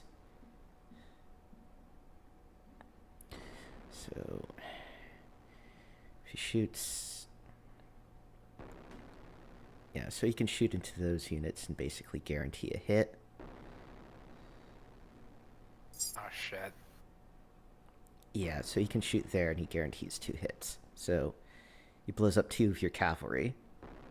Fuck.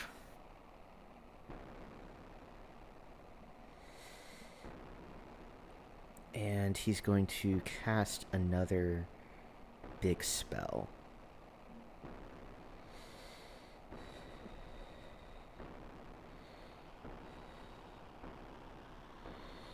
Let's see. No, he just doesn't have the range. Well, once you get within 12 inches, you're going to really regret it.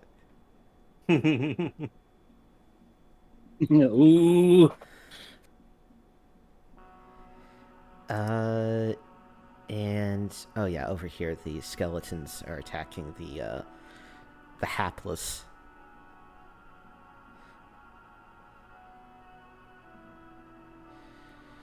And that's 2 of them gone. Yeah, those guys are all killed. Rip, guys. A bunch of the Ironguard militia. Yep, rip.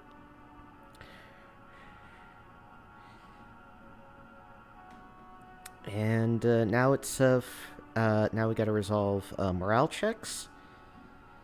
So way over here, so that's 3 over 3, so that's 1, 2, 3, 4. So roll 2d6. You get a +4.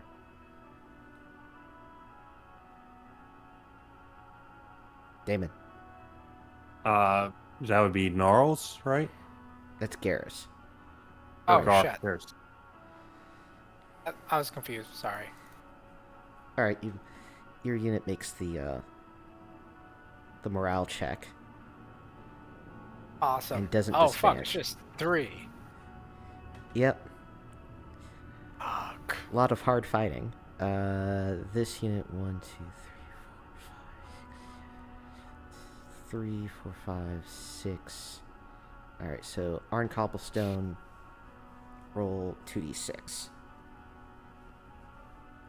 He gets a +6, and he needs it. Okay, so that medium cav remains in check. Then 1, 2, 3, 4, 5, 6, 7, 8. Divided by 2, so that's 4, 5. So roll 2d6 plus 5. We're looking for a total of 10. Alright, so that medium infantry maintains its cohesion.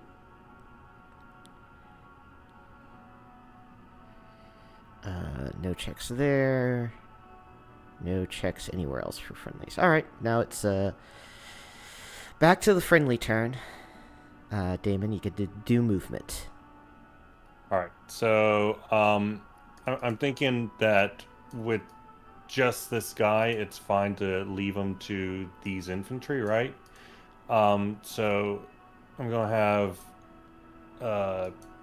you go in with them, and then these guys, just aside from this guy, move forward, and y'all are going to go. These guys can go 24, and how far can it teleport? 36. Holy. All right, so he's gonna. They're gonna go right here, and then they're gonna teleport right here. I guess. Yeah, that's fine. All right, and then these guys are going to go. Wait, hold on. How far can they go? These are elite horses, right? Yes. They can move 12. 12. Thank you.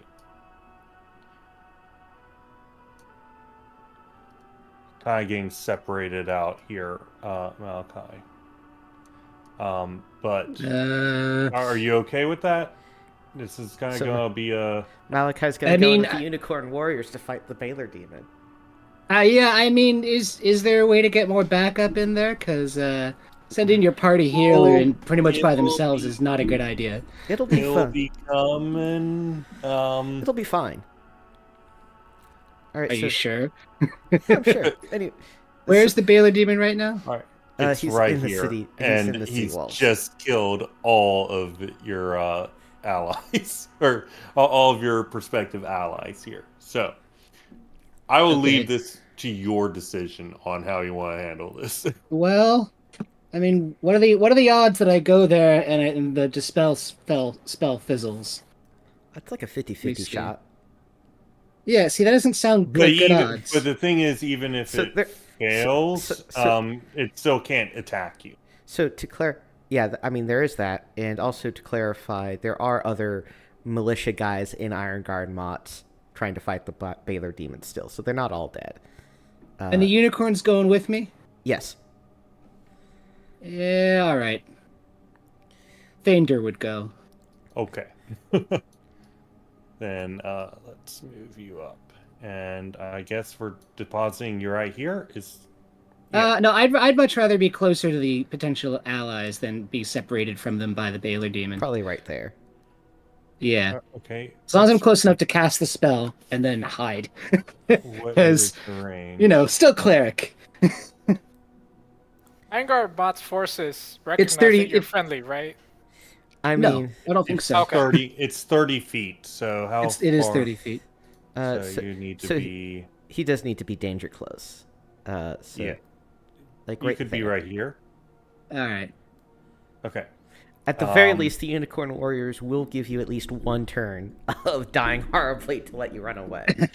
And what are these are these like buildings or something? Yes. Inside the Motte? Okay. These guys are all going to move forward, and can they wrap around or no? Which guys? Sorry. Oh, you're right. If the muster save succeeds, it flees the affected area. Yeah, so no All matter right, all what, right, you're all right. going to be safe. Though Well, what not about from the safe? skeletons. Not from the skeletons. But you're going to get Well, back up from these guys. skeletons are undead, and we're not in the Barrowmaze, so I can turn undead at full power. Yeah, so you can Yeah. do like that. Yeah. Alright, and then these guys are going to gosh. Shoot. Going to go like this in Kende Concave? So basically you want to do a whole complicated maneuver where they about face to face Yeah. this direction and then do that sort of thing. All right, so I don't think their movement is enough to do more than just a little bit, but all right, so I'll rearrange them in a somewhat sensible manner. thank you. Alright, and then these guys are within range, cool. And these guys are also within range, cool. Our elite doors are going to start earning their keep.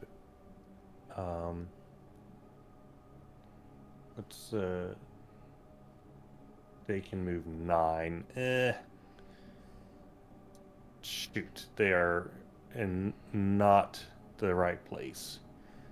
All right, then these guys are going to go.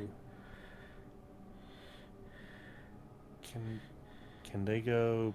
They can't move through people, but can they move through this area and straight file? I'm looking at a different part of the map. So over here. So Right do you want? here. So you want them to reform to basically move and file through there? Yeah. Man, you just love the overly complicated movement, don't you? I want them to be able to move over here so they can start attacking up here. So you could use half your movement to reform into a column, and then you can move through there, or with the rest, the other half of your movement. Right, and they can go 18. Okay, so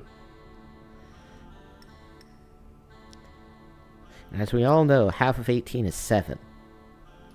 absolutely, you know it. Well, twice 8 is 14, so that stands to reason.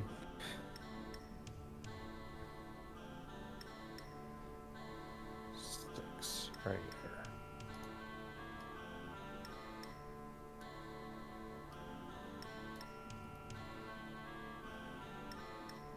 Damn it.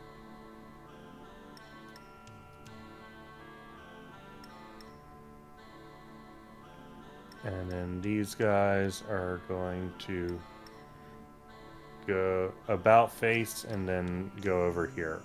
I'm pretty sure that they can do that. Well, it would be an about face and then an about face. Well, Can they do that? I mean, they'd wheel around. Okay. All right. They should face like that. Okay, and then I think this is all. Wait, no, these guys are going to move forward. These guys are going to move forward. And these guys. Do you want to start moving your halflings since they ain't got nothing to Yeah. fight over there anymore? Fair enough. And they can go. Halflings can go.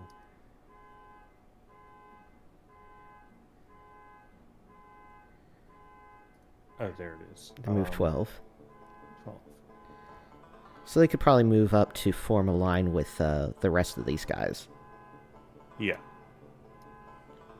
And then Jim's gonna be there. And the mongrel men can go 9.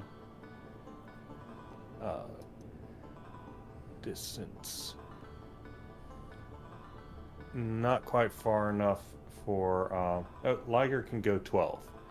Liger's actually going to break rank so he can get over here. And is he close enough to fireball that guy? He's going to have to move his entire movement, so he's not going to be able to fireball. Okay. And then you guys are going to get back up to the horse riders after a significantly long period of time of attempted movement. Okay, we're ready to go. All right, so combat, left to right. We're going to start with Garrus's unit, who's going to get 5d6 against the Wolf Riders. 1, 2, 3, 4, and you kill not only the Wolf Rider, but Richard and Mortimer. Hell Take yeah! his longbow. Get his longbow. Well, I was thinking of beheading him, holding his severed head up on a pike and just holding it up high. Take his hat from him. Yeah, Well, take that- this fucking I'll hat. have to Okay, I'll shoot. take it. I'll shoot the hat on your character token. Yeah, exactly. Take his Behead him. hat from him. Can I loot his longbow, his hat, and also chop off his head and stick it at the end of the pike and hold it up high to demoralize everyone else? Just wave his hat. They'll know what that means.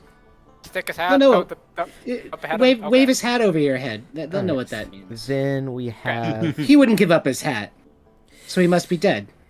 Okay, I was thinking more violent behead and just hold the head up high, but the hat makes sense.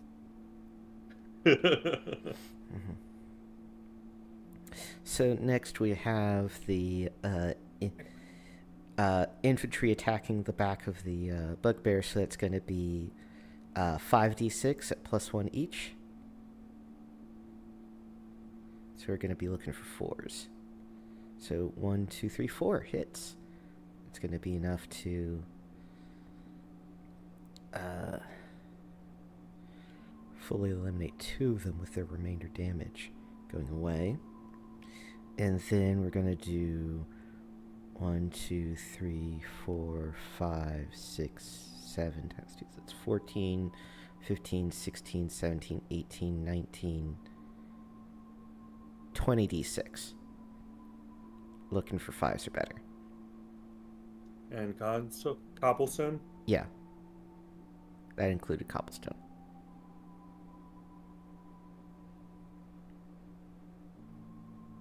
Whoever's roll playing 5d6? and cons. 20d6. 1d6, sorry. Looking for 5s or better. So that's 1, 2, 3, 4, 5, 6, 7 hits. So that's going to eliminate 2 of them.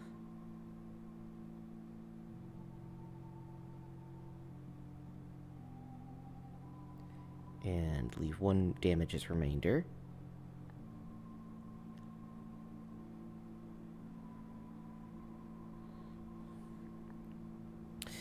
And then we're moving on over to the trolls. So that's going to be 2, 4, 6. So 1, 2, 3, 4, 5, 6 times 2. So that's 12. 13, 14 plus 6. So that's another 20d6 against the trolls. And the trolls have armor 5. So that's 1, 2, 3, 4, 5, 6 hits. Which is enough to drop 1 troll.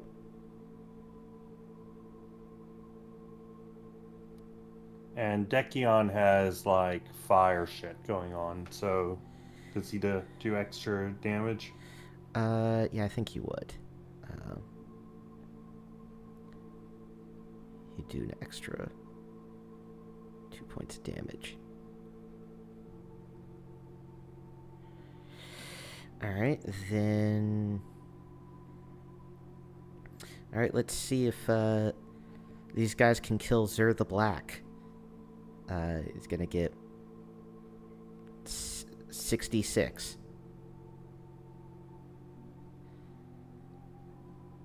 And And I guess I'll do it because Malachi's not there right now. And you do. You manage to slay Zur the Black.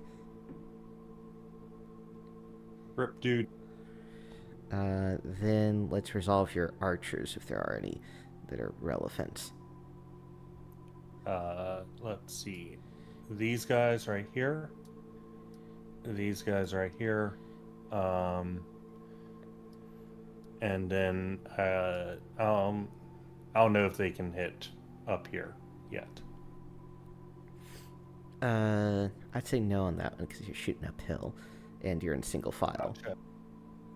And It looks like just here. All right, so let's do the slingers. Actually, all of these guys. All right, so let's do the slingers first. So that is going to be 10 d6 at +1. So you're looking for 2s for the halfling slingers. Jim, you're up. Stan. Stan. So that is Joshua Me. Christmas. Yeah. So 10d6. Yes. 10d6.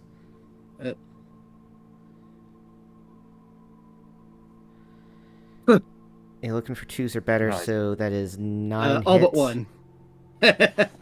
Jeez. 3, 6, 7, 8, 9. Yeah, take it, deceased East NPCs from the starting town. Well, they're dead. All right, then these It's just guys. putting them out of their misery. Yeah. 2, 3. Yeah, This is I a don't mercy. even know if they have misery. So this group of archers over here. We're putting them out of our misery then. Did this group of archers over here move? They did not move. All right, so they're going to get 20d6 at the skeletons. Oh shit! I just completely forgot about the existence of Charles. He should have been charging forward. Yeah, Oh well. He's been happy to just watch other people do his work for him. Who's controlling them? I guess I will. What was it? 20d6? Yeah. Okay. Looking for 4s or better. 1, 2. 2, 3, 4, 5, 6, 7, 8, 9, 10. All right, that unit of Skelemans is eliminated entirely. Then, all right, so your other range unit doesn't have any valid targets. Mm-hmm.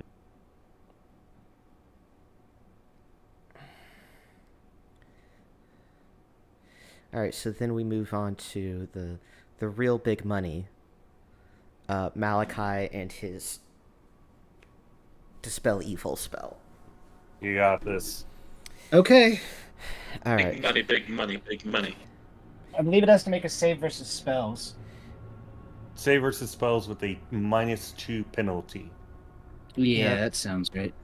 So let's just double check the spell for the last time. Save versus spells at a -2 penalty.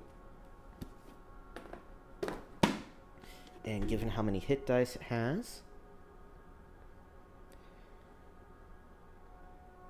Alright, so it needs to roll a 12 or better on a d20 Okay. to survive. Am I rolling or are you rolling? I'm rolling, unfortunately. Okay. Okay. And it dies immediately. Damn. Awesome. Here's how I choose to interpret what just happened. The Baylor Demon kills a bunch of archers or something, Yeah. like they're soldiers. Militiamen, and he's about to Yeah, kill Index, the leader of the hand. Yeah, and then I, who these guys hate, fucking teleport in on the back of a unicorn, go kablamo, and the fucking thing explodes.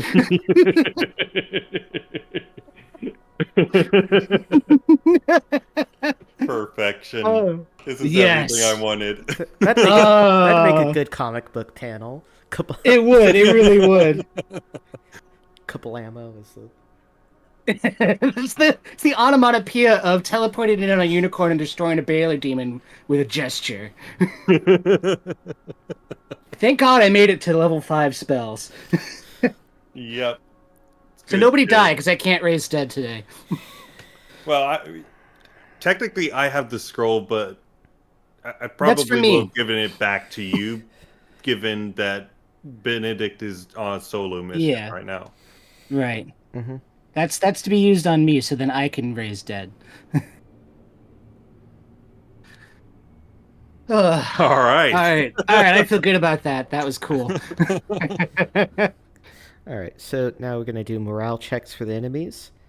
So I believe that's how that unit is separated. So 1, 2, 3, 4, 5 divided by 2, round it down, so that's 2, 3, 4, 5, 6.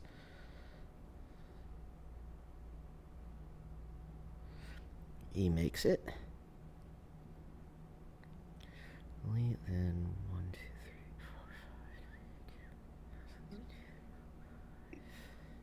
4, 5. Makes it.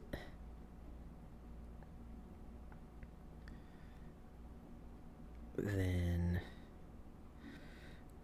so that is.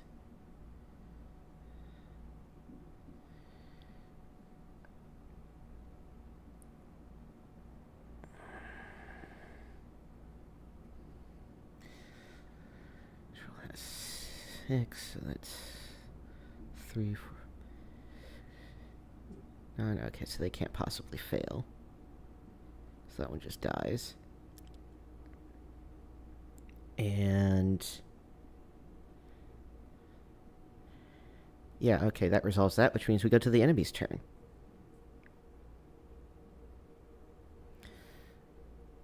Those bugbears are actually pretty beefy. Yeah, they're beefy boys. Well, the bugbears basically have no choice but to continue fighting, because they are literally surrounded on all sides. The trolls continue fighting. This group of Skelemans is going to attempt to wheel around and defend this area as the best they can at the foot of the hill.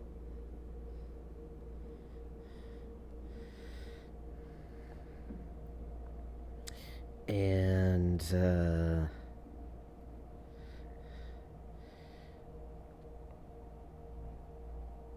these Skelemans are going to disorganizedly attempt to attack Malachi over here.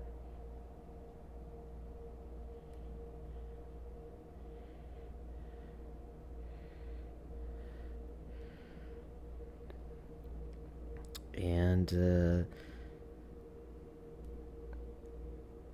Gnarls is going to move up. Well, he's not going to move at all, actually. And then, so we move on to enemy attacks. So that's going to be 1, 2, 3, 4, 5, 6, 7, 8, 9 d6 against the medium cavalry. 5, so that's 1, 2, 3 hits, which is going to be enough to overflow them.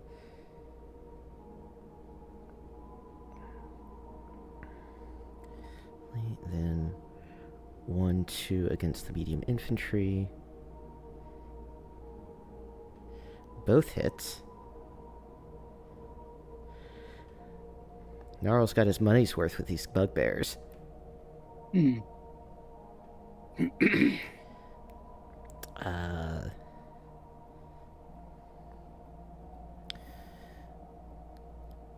These trolls are going to continue to attack, so it's 66 against the elite heavy infantry.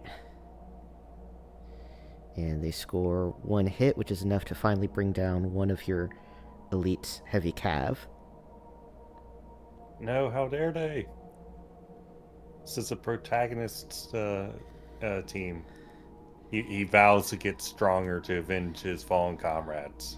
He's not going to have a lot This of dude was time. technically a red shirt, I mean. And then 4 attacks against the Unicorn Warriors from the Skelemans. And And the Unicorn Warriors have armor class of 6, so that's going to be 1 hit.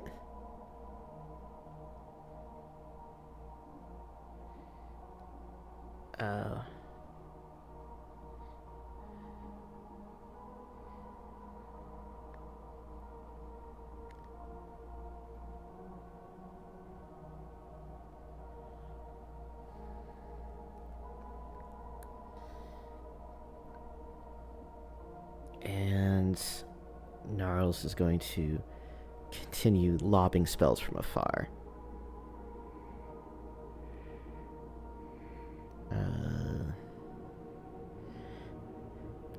You know what, just to fuck with you, Garrus, he's gonna blow up 2 more of your, Oh, what the fuck?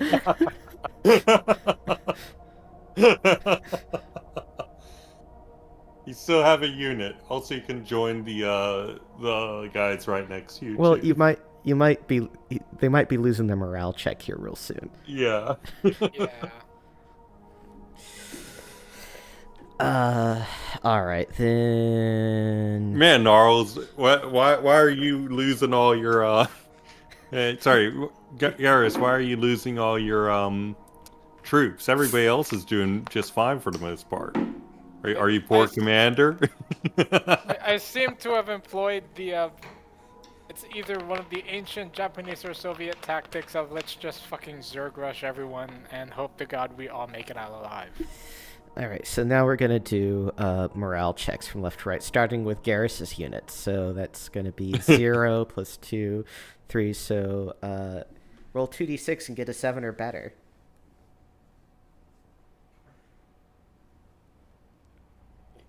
Fuck. Oh. Nope. The last of your cavalrymen break morale and abandon you. Great, you're alone with Richard Mortimer's hat.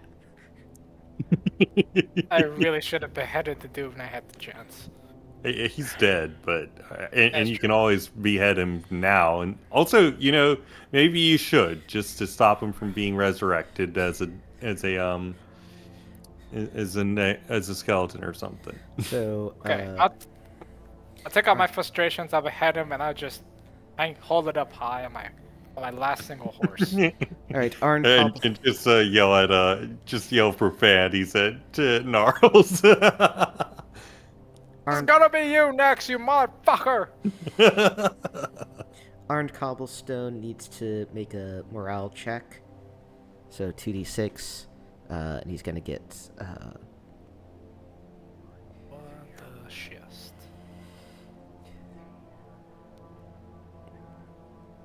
Okay, so They make it?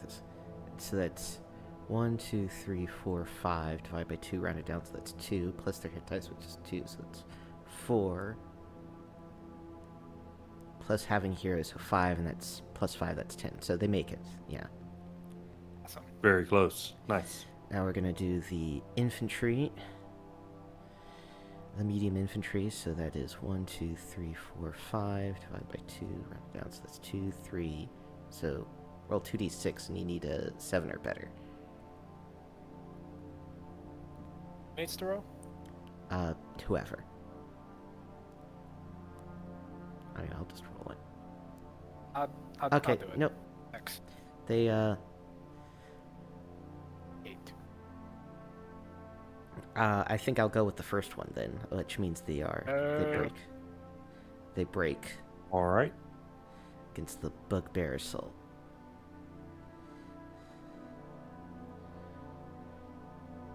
Alright. And the Elite Heavy Cav can't make a loss. Can't lose its morale check. Which means it is now back to Friendly's turn. All right. Can I just have Charles do a dimension door straight here and get this fight started? Oh, so you want them to have an epic wizard duel while the rest of you finish off the remainder of the Orcus guys? Yes. Sure. All right. He does that with his steel skeleton. And Actually, multiple people can go through Dimension Door, right? I think you just take a steel skeleton. Okay. Fair enough. So he can teleport right up to him, and Yeah. It's 360 feet, and he was 330 or whatever. I kind of want to play that entire fight out, actually. Yeah, that's fair. We'll come back to that though. These guys are going to move their full. What was it? 12 this away. So, actually, can somebody show me the direction? Because I can't. What's the issue? I can't move them while also seeing how far they can go. All right, I'll move it for you. So just hold the ruler out. Okay. So like there. Okay, and then these guys are going to go their full 12. And they're just going to meet up. Wait, I can do that. Yeah.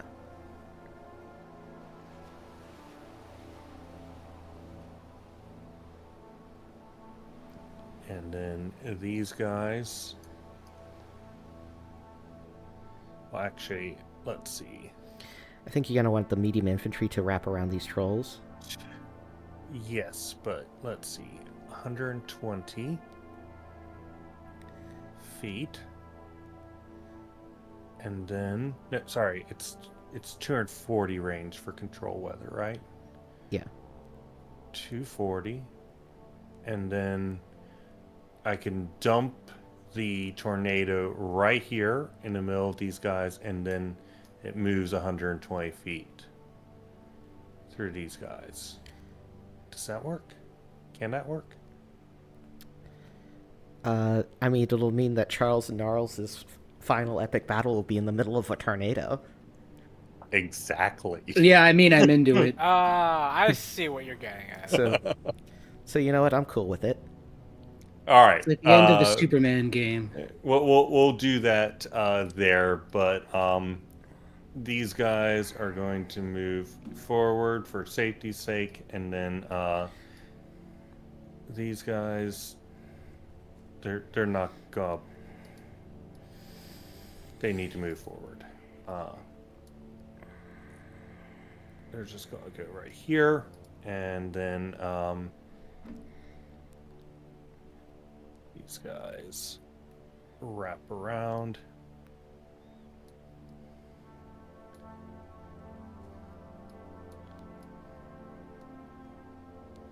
Shoot, come on. Thank you for moving those guys. No problem.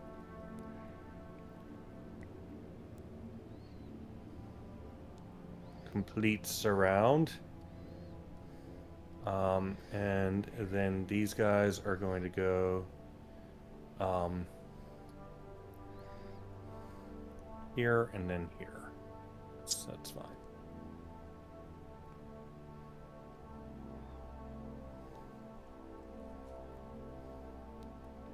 And then these guys, they can go how far for longbows? 12. Up to here.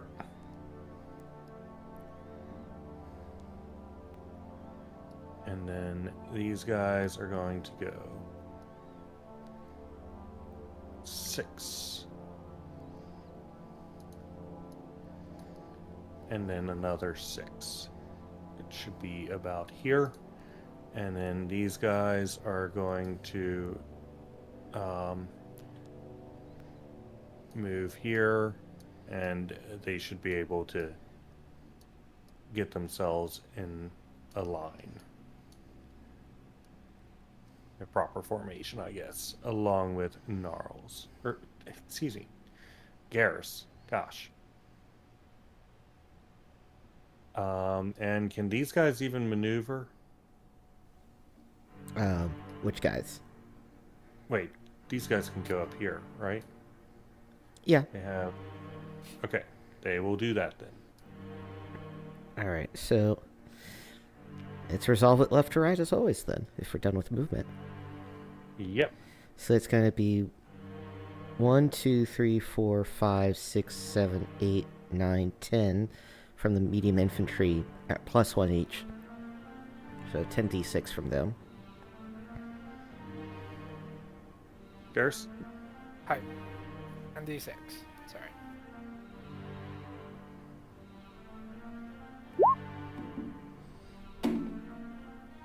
And we're looking for 4s or better. So that is 1, 2, 3, 4.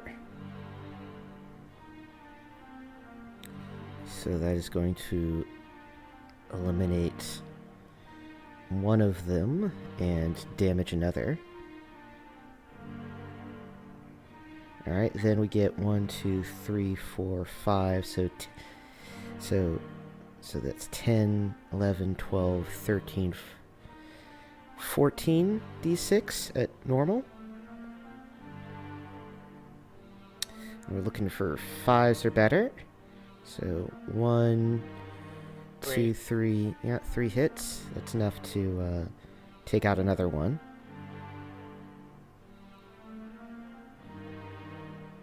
Then we move on to the troll battle.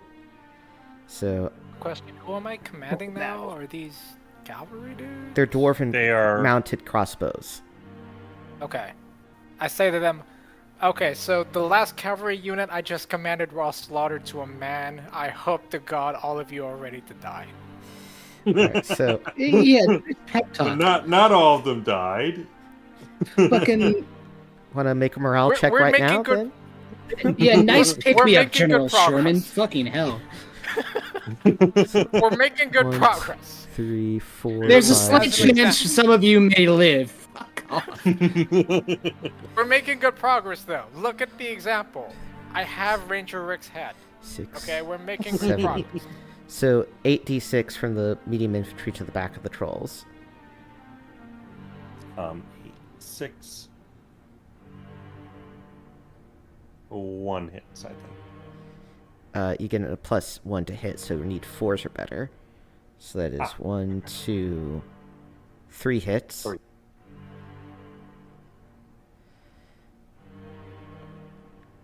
Alright.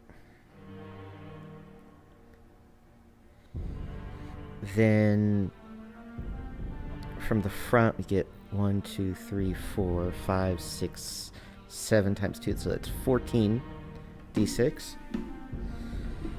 There you go. Looking for 5s, so that's 1, 2, 3, 4, 5, 6 hits. And then 3 attacks from Dekion, which gets +1 each.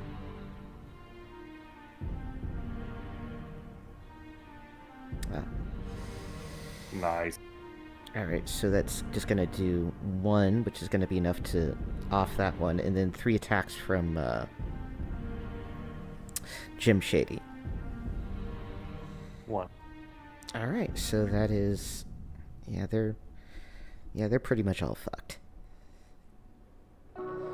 And then we're gonna do the halfling slingers over here.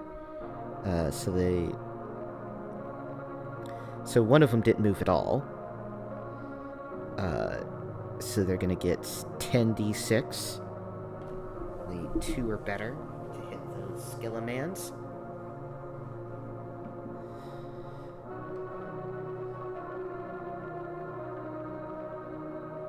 Either Heretic or Josh. Or... Yeah, I'll do it. 86. Alright. 1, 2, 3, 4, 5, 6, 7, 8 hits.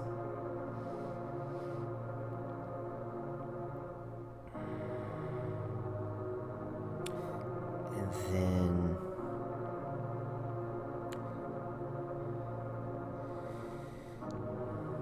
that resolves that up there. And then we have the battle up here with the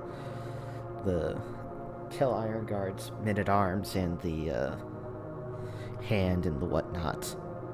So that's 1, 2, 3, 4. It's 2, and then 3, 4.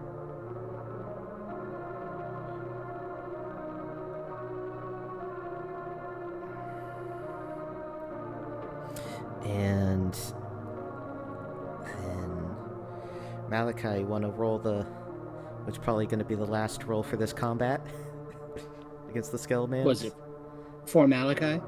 So 1d. So 1 for Malachi, and then 2 for the Unicorn Warriors. So it's 3d6. Actually 3 for What? actually 3 for the Unicorn Warriors. So a total of 4d6. 4d6. Eh.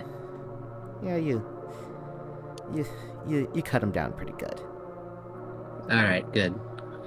Also, these guys and these guys get to have their go at these poor remaining Skelemans. All right, give me your rolls there, Demon. Let's see. It's going to be all these guys moved, so 10 plus 10, 26. And they're gone. Okay. All right. So Now we get to move on to Charles versus Gnarls with the tornado. And also, of course, Unicorn moving up in order to toss that dimensional anchor up there. I don't know, like, I think this is just a poetic way for both of them to die. On top of a hill, the acolytes of Orcus meet in battle with the steel skeletons as the others of the brother gods fight each other in a magical duel, and between the lightning bolts and the tornado and the whirlwind of death around them, none dare approach. Except for Malachi, who steals them to their fate. Bazinga and Kablamo. I think that's how I'm gonna call it. All right. Excellent. And we get to see whether or not Benedict Pole carries through next time. Yeah, the brothers' foe step die to each other in mutual defeat or victory, however you want to put it. Nice. Thus ending the siege of Ironguard Motte. All right. So Ironguard is going to have to pay all the costs, right? Obviously. That we expended to hire all these mercenaries to bail them out. Yeah, right. I mean, I can always just... So, in other words, we should just storm the city, is what you're saying. Yeah, I mean, did you see what I did to that Baylor demon? Well, I mean, this is how this historically worked out, right? I mean, just think about Byzantine. The mercenaries, totally not mercenary. Crusaders, they just go there and it's like, hey, it's open, it's free real estate. Let's just take it, right? So here's the thing, right? Your army cost 100,000 gold pieces. Mm-hmm. Uh-huh. I'm not sure Ironguard Motte is worth that much. So in other words, we should take Yeah, so Malachi gets to open his tower after all.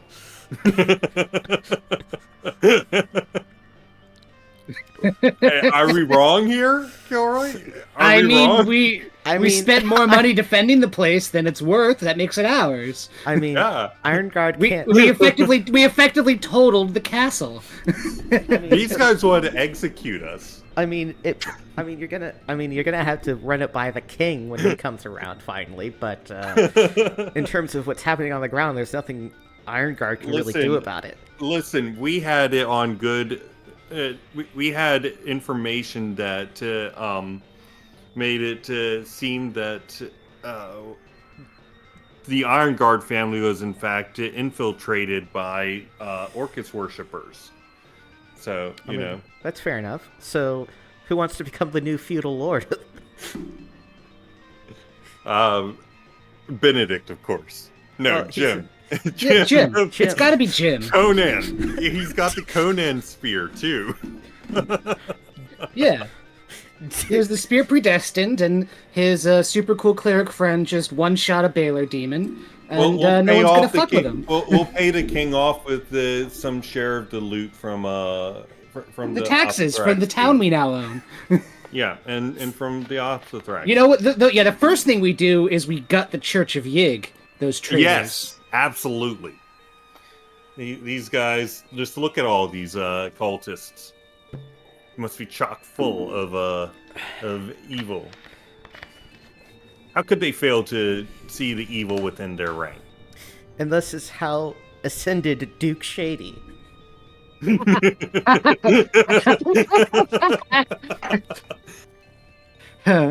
got to rename the town now, though. Oh man, casting shade. 1 billion dead across the universe. Chanting my father's name. Oh How gosh. about Shady Hill? Shady Hill, a pleasant rural community. And, Right next to a giant bog filled with crypts. Yeah, exactly. Come here to retire, and when you die, we throw you in the Barrowmaze.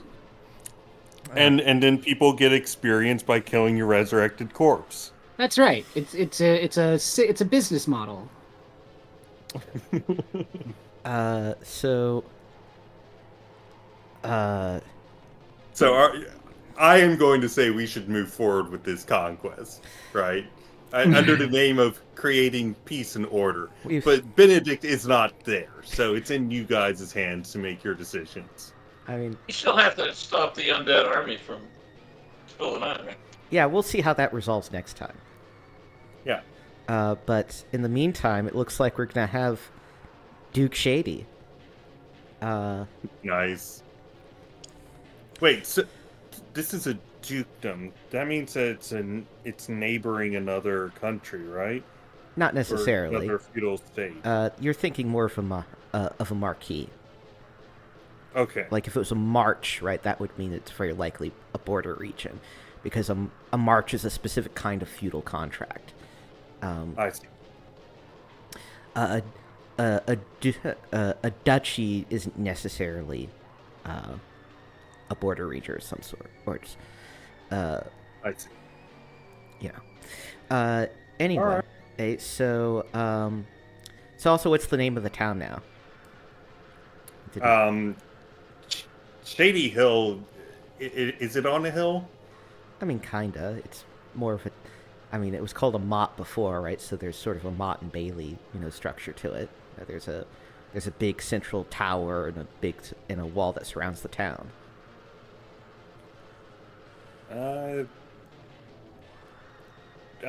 Wait. A big tower casts shade, right? Mm-hmm.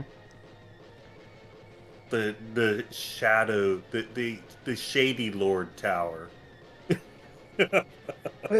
How about just Shady Tower? Sure. Shade Tower. Yeah. Casting Shade Motte.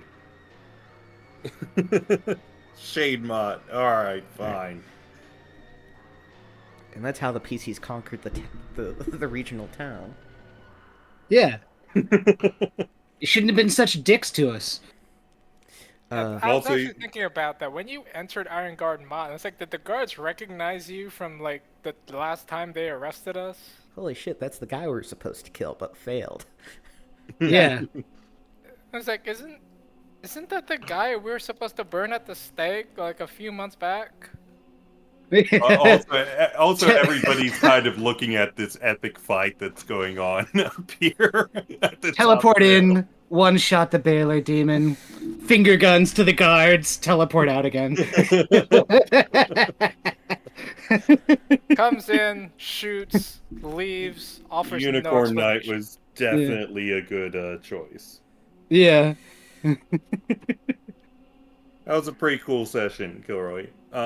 I do wonder if there's a way to streamline it a little bit more, I guess. I mean, at least in it's- terms of movement. As you get more familiar with it, it goes faster. Also, we're dealing with pretty Yeah. large armies, actually. Also, to be honest, everybody kind of should have been moving their own thing, and then Well, I all mean, at the that- same time, probably. Yeah. It's a limitation of Roll20, really. Yeah, it's just Yeah. sort of the issue. In any case, you're all gonna level up for this. Hell yeah! Hey! You want to do that now or next Including time? Benedict, who's not there? Yeah. We can do it. We can do it when the stream is out. Yeah. We don't Anyway, need to record that. any parting words for the stream? I don't know. We now have to Play pay Claire. taxes. This is terrible. We want to thank our patron. Oh yeah, thank our Yeah, our patrons. one patron. Yeah, we got to thank our one. What's the name? Like, thank you. B Y. I've totally forgotten. Anyway, thank you for your $3. Oh slot. wow! Oh, to tell your That's poor all. That's all. $3 buys you. More money, please. Yeah. I'll read it out next time. Okay. Fine. Anyway, the got the mandatory mass combat scene in the campaign in. The villains died in each other's arms as they should. I mean, basically, just everything came up aces for the heroes. It was Yes, it awesome. We've Fucking- conquered an entire city. Garrus got the cool hat. And his head. That fucking traitor. Yeah, I got to shoot that. Not hat his now. head. Enters Ironguard Motte, teleports into Ironguard Motte, kills Demon, refuses to Yeah. elaborate, leaves, Yeah, pretty tosses a much. dimension anchor to guarantee that they just kill each other. And Jim Shady, the accidental main character of the campaign, is now Duke. There's no Duke. I mean, he does have the spear predestined, so it feels kind of divine righty. Yes. And Was nobody's there- going to be able to assassinate him. Actually, what happened to the previous Duke? Is he still alive? I mean, what do you want to do with him? You know, you could just exile I don't him. know. Let's behead him like he was going to do to us. Yeah, we say you were in bed with the cult of Saint Yig, which was that might be a dangerous thing to do. He was in bed with evil cults. Yeah, exactly. It was him Is who that a- brought this just I disaster. think upon a trial is worth. Oh, Worth look it. at the mock trial they gave us. us. Yeah. I mean, we should give them at and least in, the. and in Malachi, you do no alignment on him. Oh no! Yeah, detective line or whatever. Yeah. And then you say, evil, chaotic evil. Well, if he comes out good, then he's probably just some dumb schmuck and can be imprisoned. But if he comes out evil, Oh, better question. What do you guys want to do with what remains of the hand? Ooh. Strip them of their belongings at the very least, right? Because they got magic items. Yeah.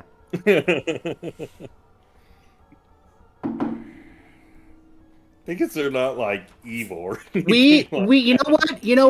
know what I think Malachi will insist on. At least we should be paid the broken contract fee Yes. that Pinky incurred by fucking running away. They will gladly Agreed. accept that in return for exile.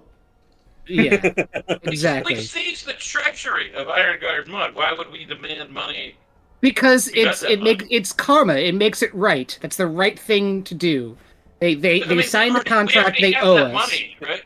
We have that money, right? No, from their pocket. Yeah. From their that's right. pocket. I mean, I already said, let's just strip them of their belongings, right? Yeah. Yeah. So, If- yeah, I mean, That can be a thing you guys do. Malachi will only insist on the fee that we are owed. So want to just strip them of all their magic shit and all their money, and then just send them out exiled, or Well, if we are exiling them, like what do we owe them to be exiled? Yeah, Like, I don't think that they listen. They had one member that was from our group.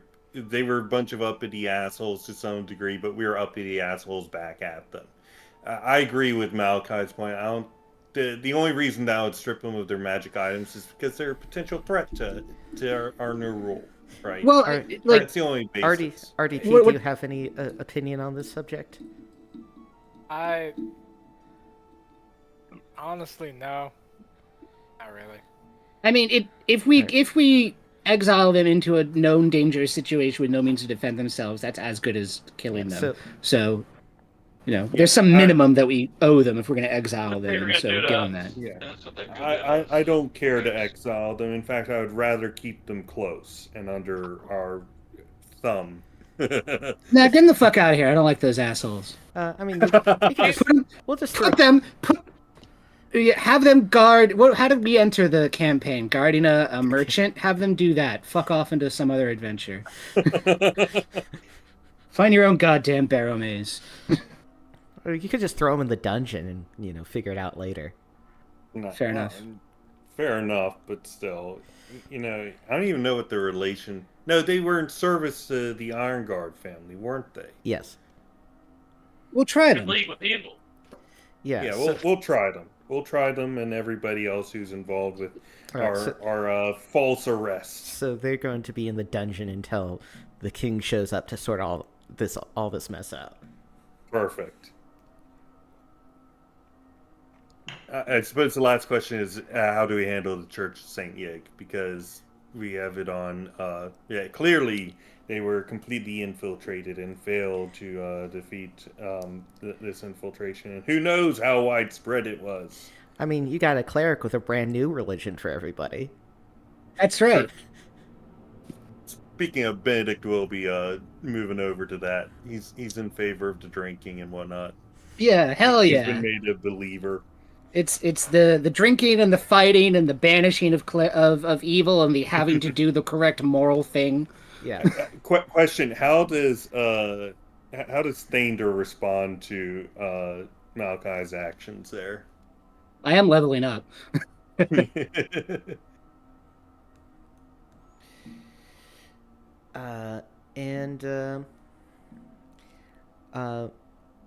Anyway, we got to end the stream actually. So, Yeah.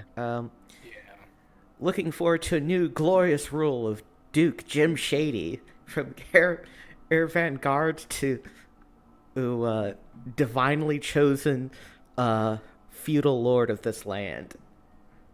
Hell yeah. Hell yeah. Ending the stream in 3, 2, 1.